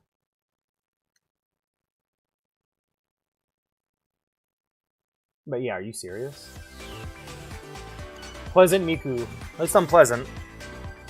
At least I still have my winning personality. Now to try my hand at Lover's Suicide Oblivion again.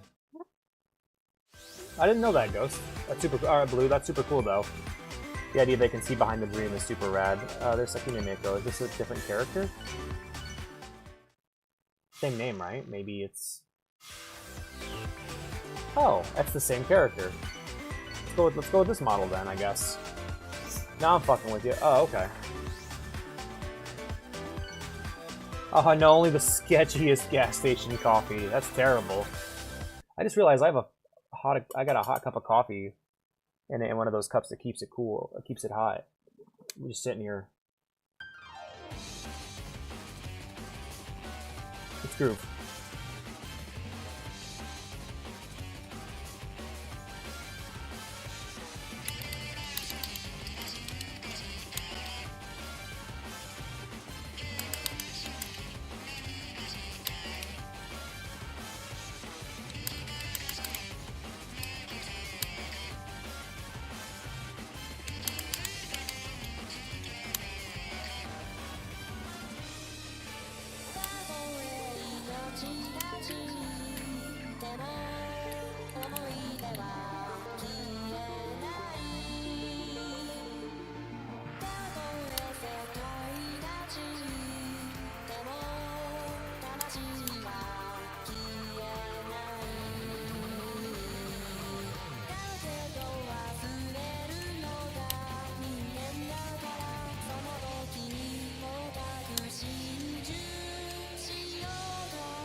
Oh my god, not now, not now, not fucking You're the now. youngest person ever.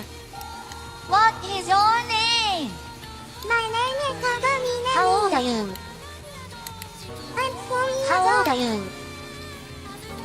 I'm 4 What years is your name? Kagami. Soreen, what is your job? My job How old is are you? Soreen, what is your name? My name is Do you Kagami. know what you might do with $1? I Oh, retire. uh-huh. It is time to hear you sing!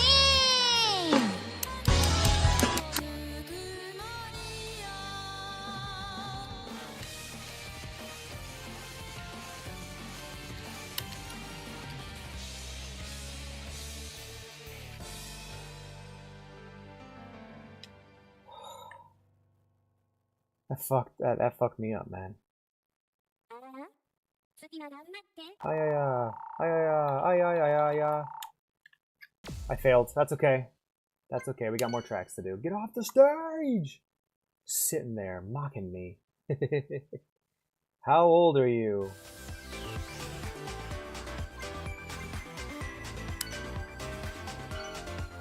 One of the things I dislike is that I don't like that the models don't automatically change.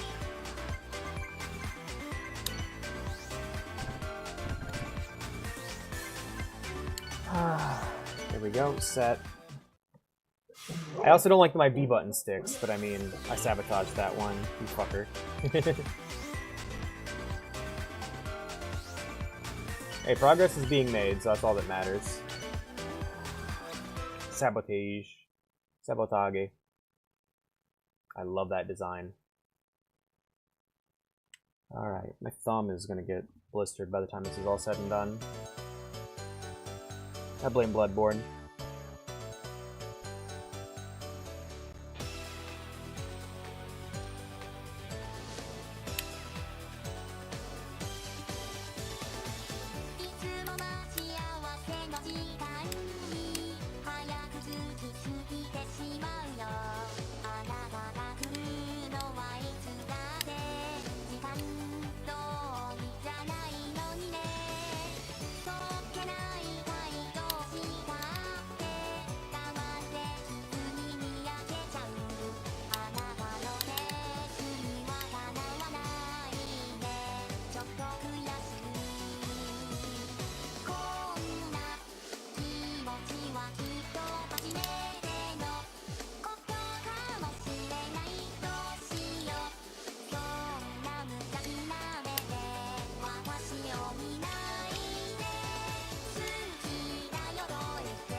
It's those guys from Miku and a few blue.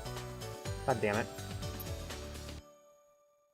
They, just like they ripped Miku from Coco Ante.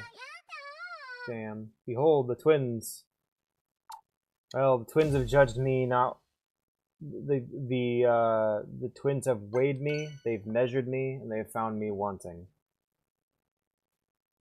What is Coco Ante?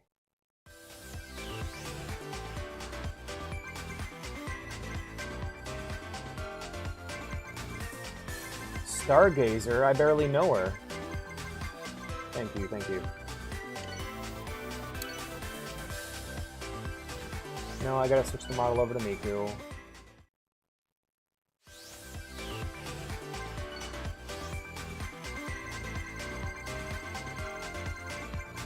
Pajamas? Oh, hell yes. Let's pajamas it. Because I'm sleepy.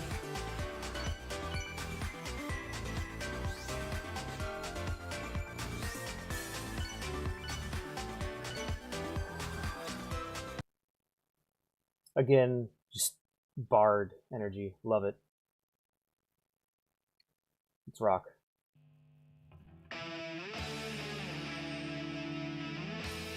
Here we go.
Still wondering what Coco Ante is.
Please tell me that's a win. I feel good about that. I feel like I did it. Yay! Thank you, Miku. My life is spared this day. What the fuck is Coco Ante? I need to know. It's driving me nuts. It's like it sounds like a fucking coconut themed Godzilla monster. Close and open, demons and the dead. Cool.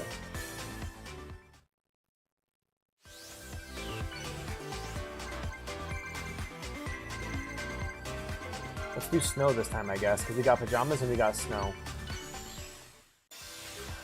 Oh, hell yeah. That's awesome. That's super cute. Little babushka.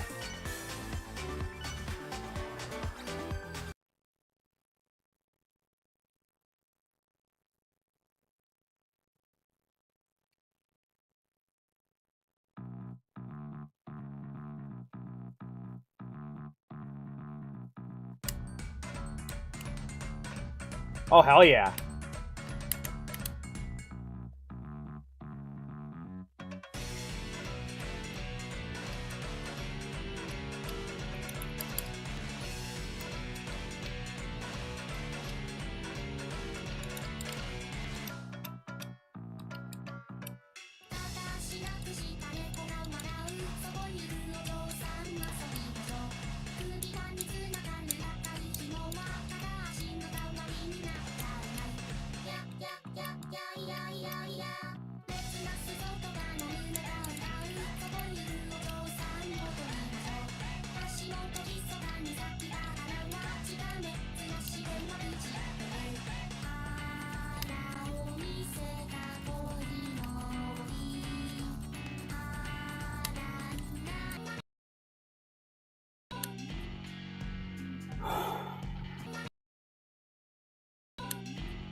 Stream went down, but it's back.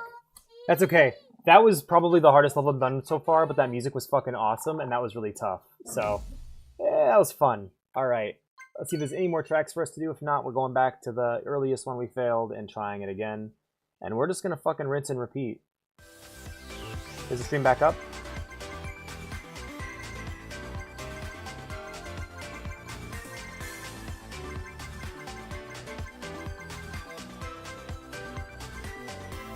Yeah, we're sticking with this one.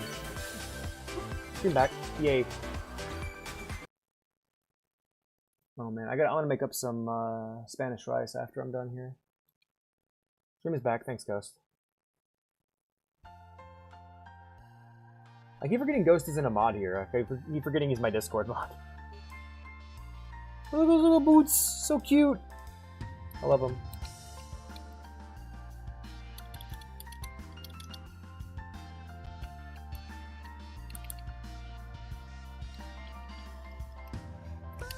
Shit. My hand wasn't even on that side of the controller. Let's hit it again.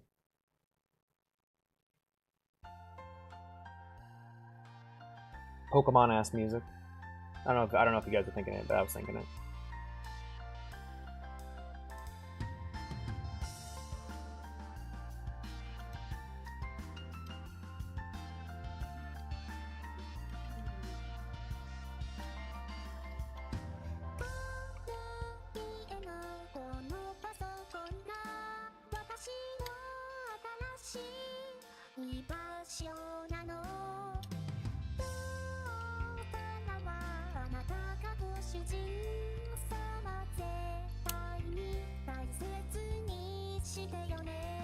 Damn it.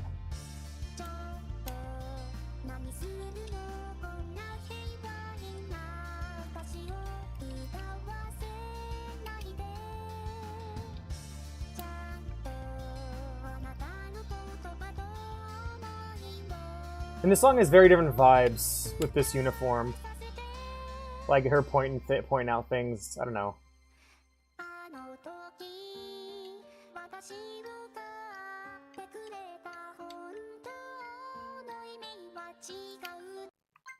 Babushka Miku singing to the troops as they're about to invade as they're about to invade St. Pete. Sorry, as they're about to try and retake Stalingrad. You need only one mag if the guy in front of you dies. Alright, then we try that again. I wish it would just skip the opening every time and just get right into where the notes are. Meow meow meow meow meow meow meow meow meow.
Fucking missed the last one. Come on, please tell me that's good enough. Yay! Thank you, Commissar Miku. I will hold this magazine until the guy in front of me dies, and then I'll grab his rifle.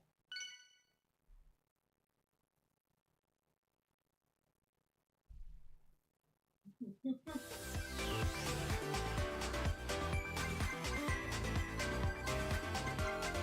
we're back to the Lover's Suicide Oblivion.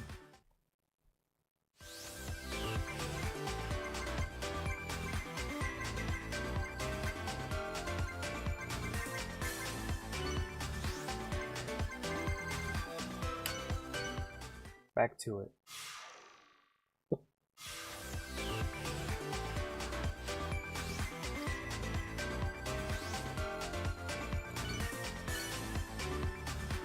Let's see if we can pull it off this time.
Oh, my wrists. Fuck, I think that did it. I think that was the one.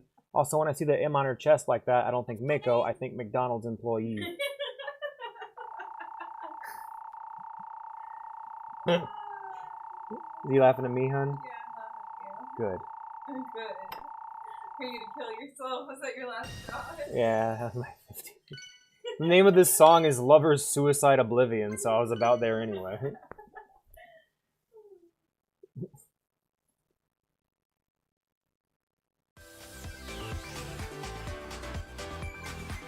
Oh shit, Just Be Friends? Hell yeah, I love that song.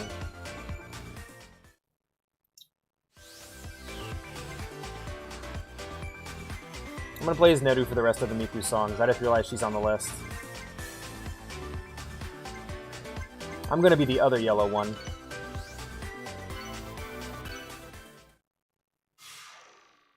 It's Neru time. Yeah, look at her. She's mustard.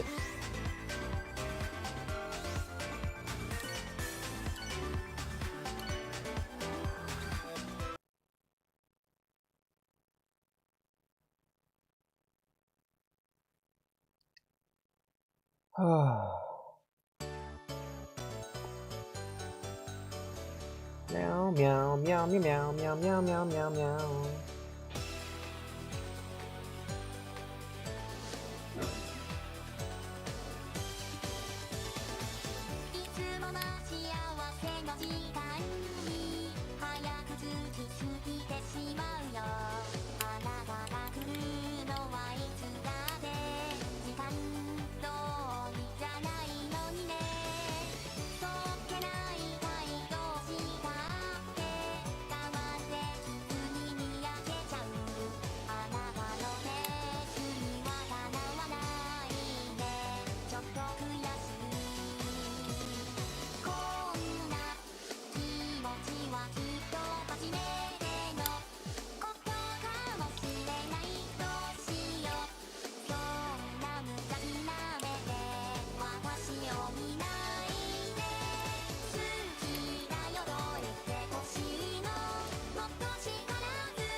I didn't do very well.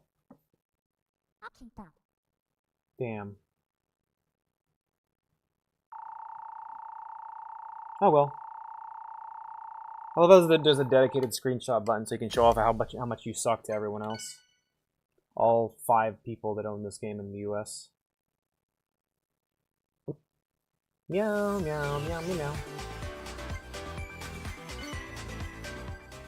Alright, let's switch over to Luca. Luca Flower?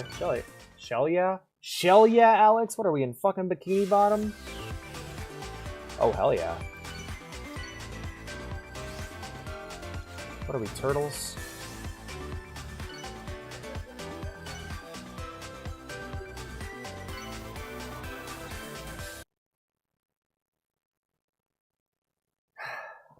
Guys, I'm so tired.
The Friend Zone song. Hell yeah.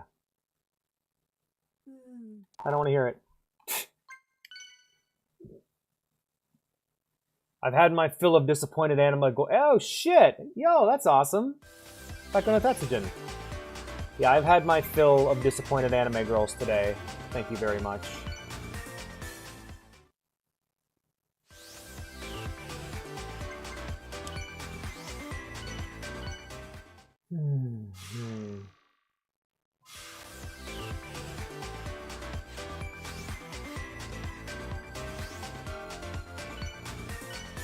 Wintry Wind. Let's see how it goes.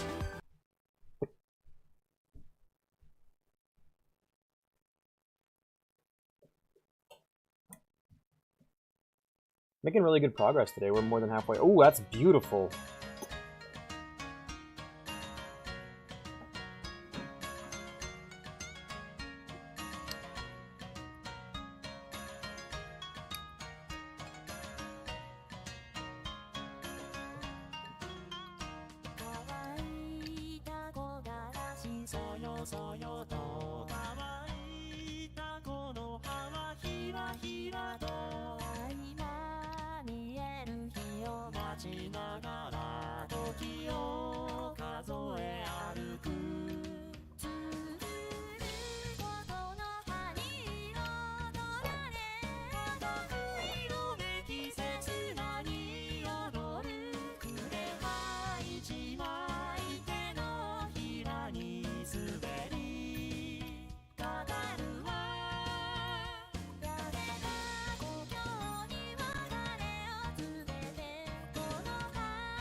God damn it.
Okay. I did it.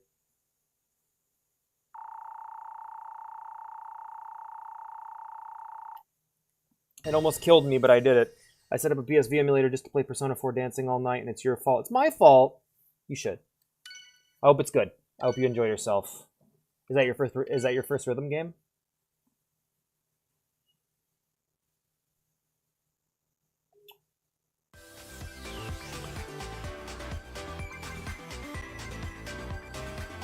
Aw.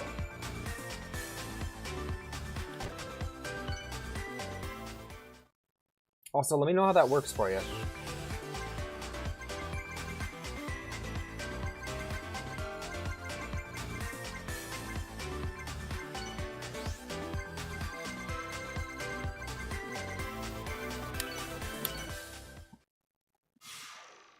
I didn't even know there was a Vita emulator. Actually, I did. I just didn't pay it much mind because it was very early on. Girl's got terrible posture.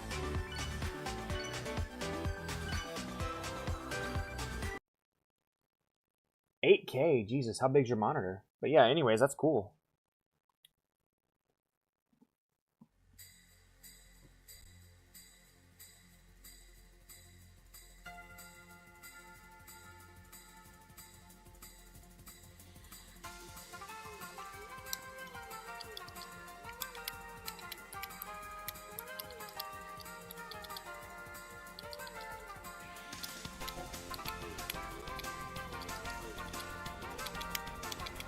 Are you fucking serious with this shit?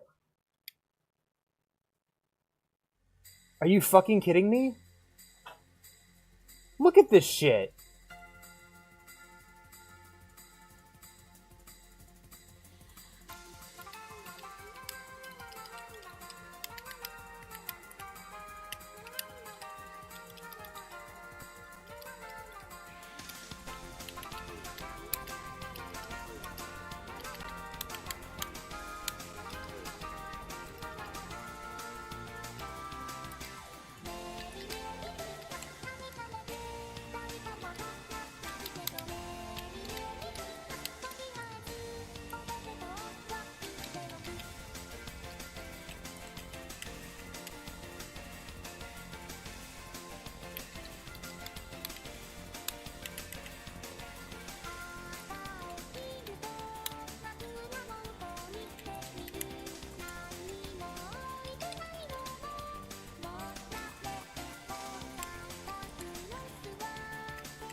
Jesus Christ, what the fuck was that?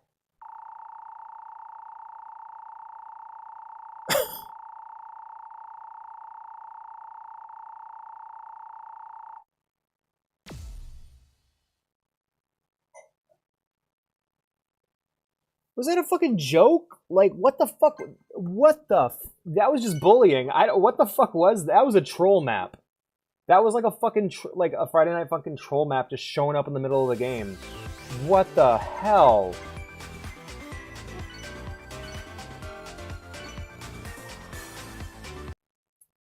That was absurd.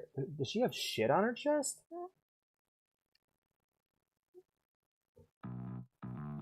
The song's fucking awesome, though. The map's really cool, too. I just love the tone in general.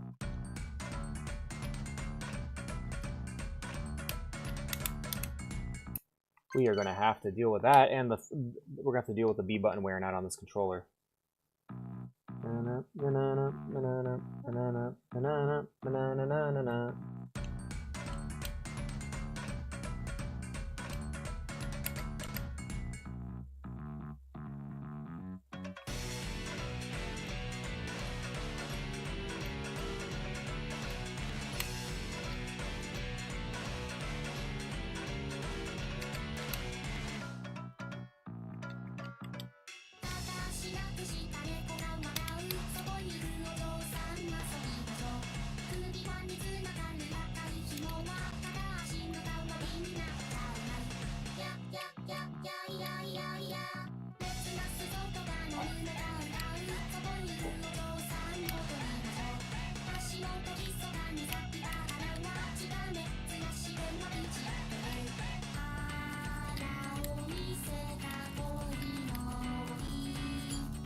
Not quite.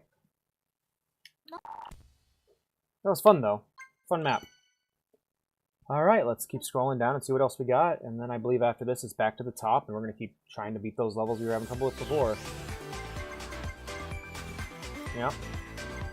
Here we are, waiting for we hit it, and there we are. Green red signal. It's fucking trash.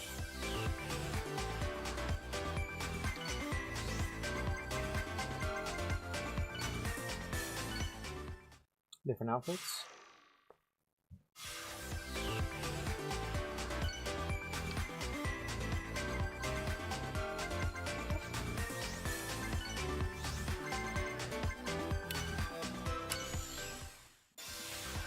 Oh, awesome! That's super cute, actually. I love that outfit. I love the fucking Joseph Joestar belts on him.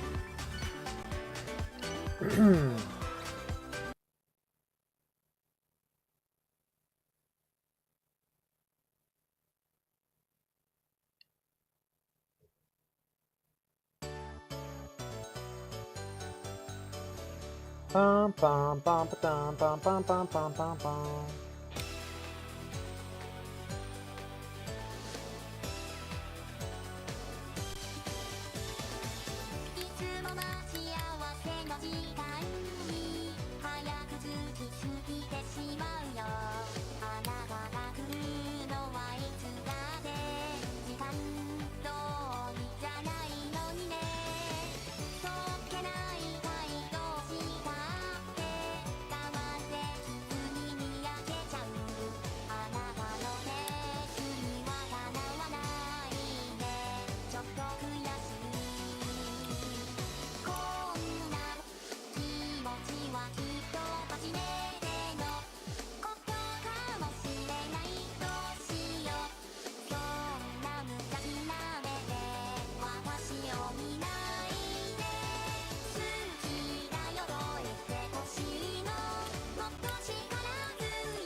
dum dum da dum dum dum dum dum dum dum.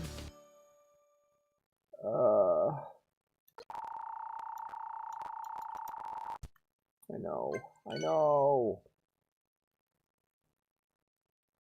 Fucking tough as nails, man. Shit.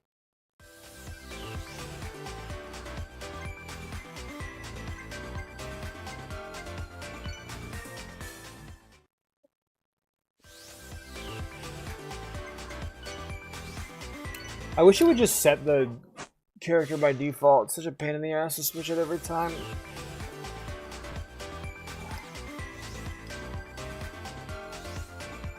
Oh.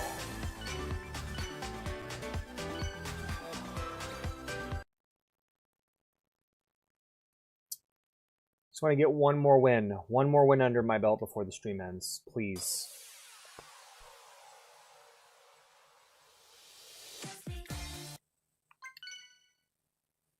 No reason for me to miss those first 3 notes. I know the song, I know the tempo, I know it. Go.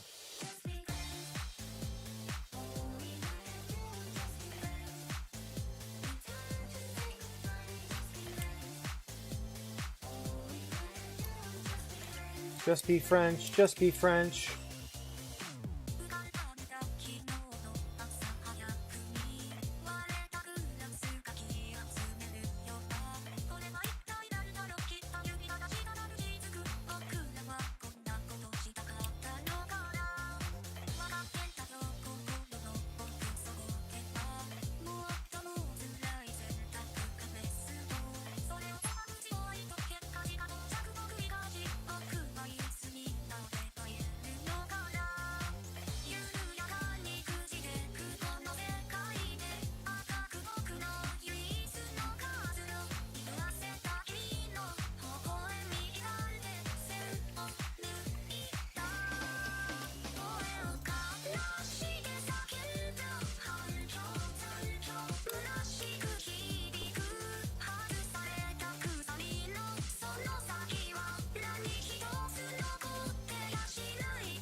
Just be French.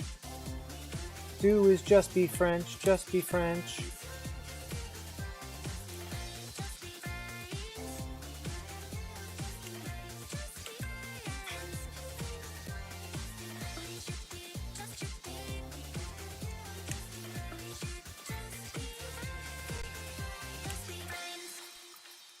Oh.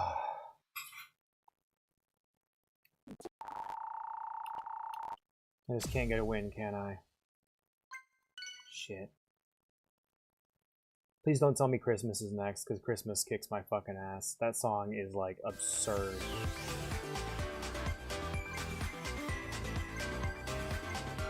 God damn it, Christmas is next.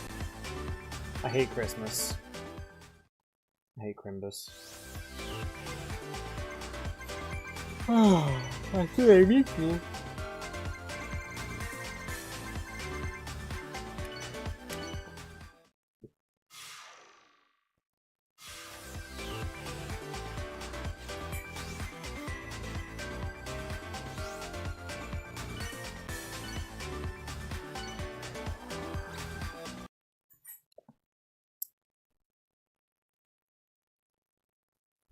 Alright guys, here we go.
That is the first track I have actually failed. Shit. Oh well.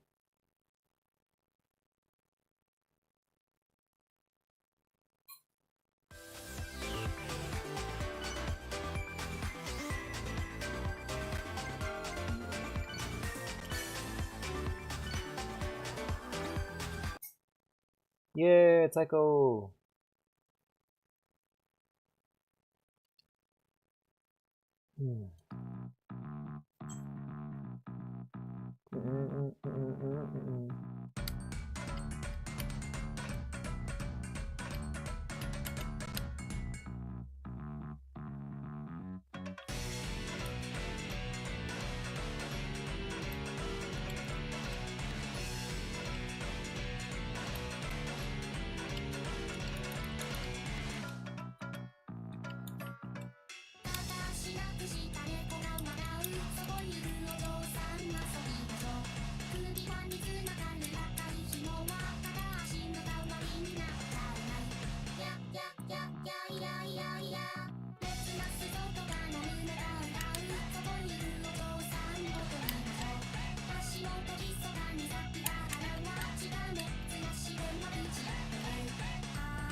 Okay, guys. I think I've reached my limit for the night. This game's great, a lot of fun. We will return to it next week. It's hard as hell. God damn, is this game difficult. Yeah, I hope you all had fun. I had a wonderful time when I wasn't pulling my hair out of my head. I want to do something real quick. There was an item in Project Diva F that let you fail help items.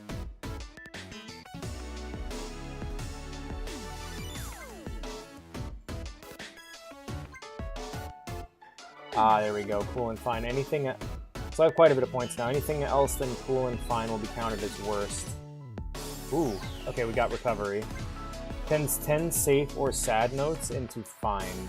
That actually might help us eke across the finish line next time.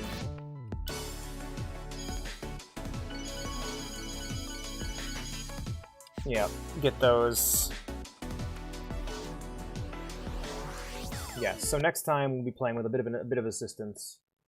I earned those points, so I deserve it. Go ahead and save our game here. Yeah, it has been a hell of a time. That Christmas map has got to be trolling.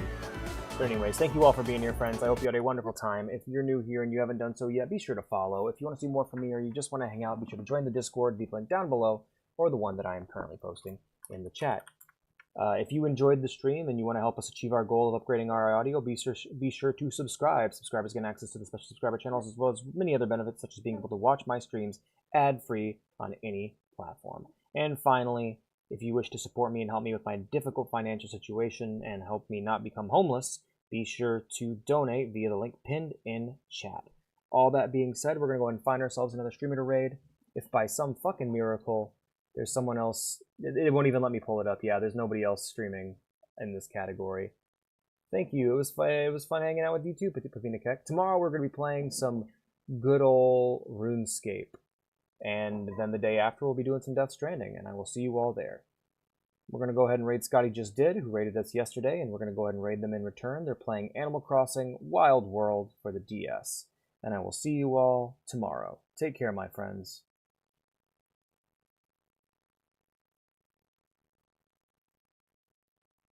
And there's no viewers in here. Cool. Nobody to raid with. Alright, well, that'll be that then. Take care.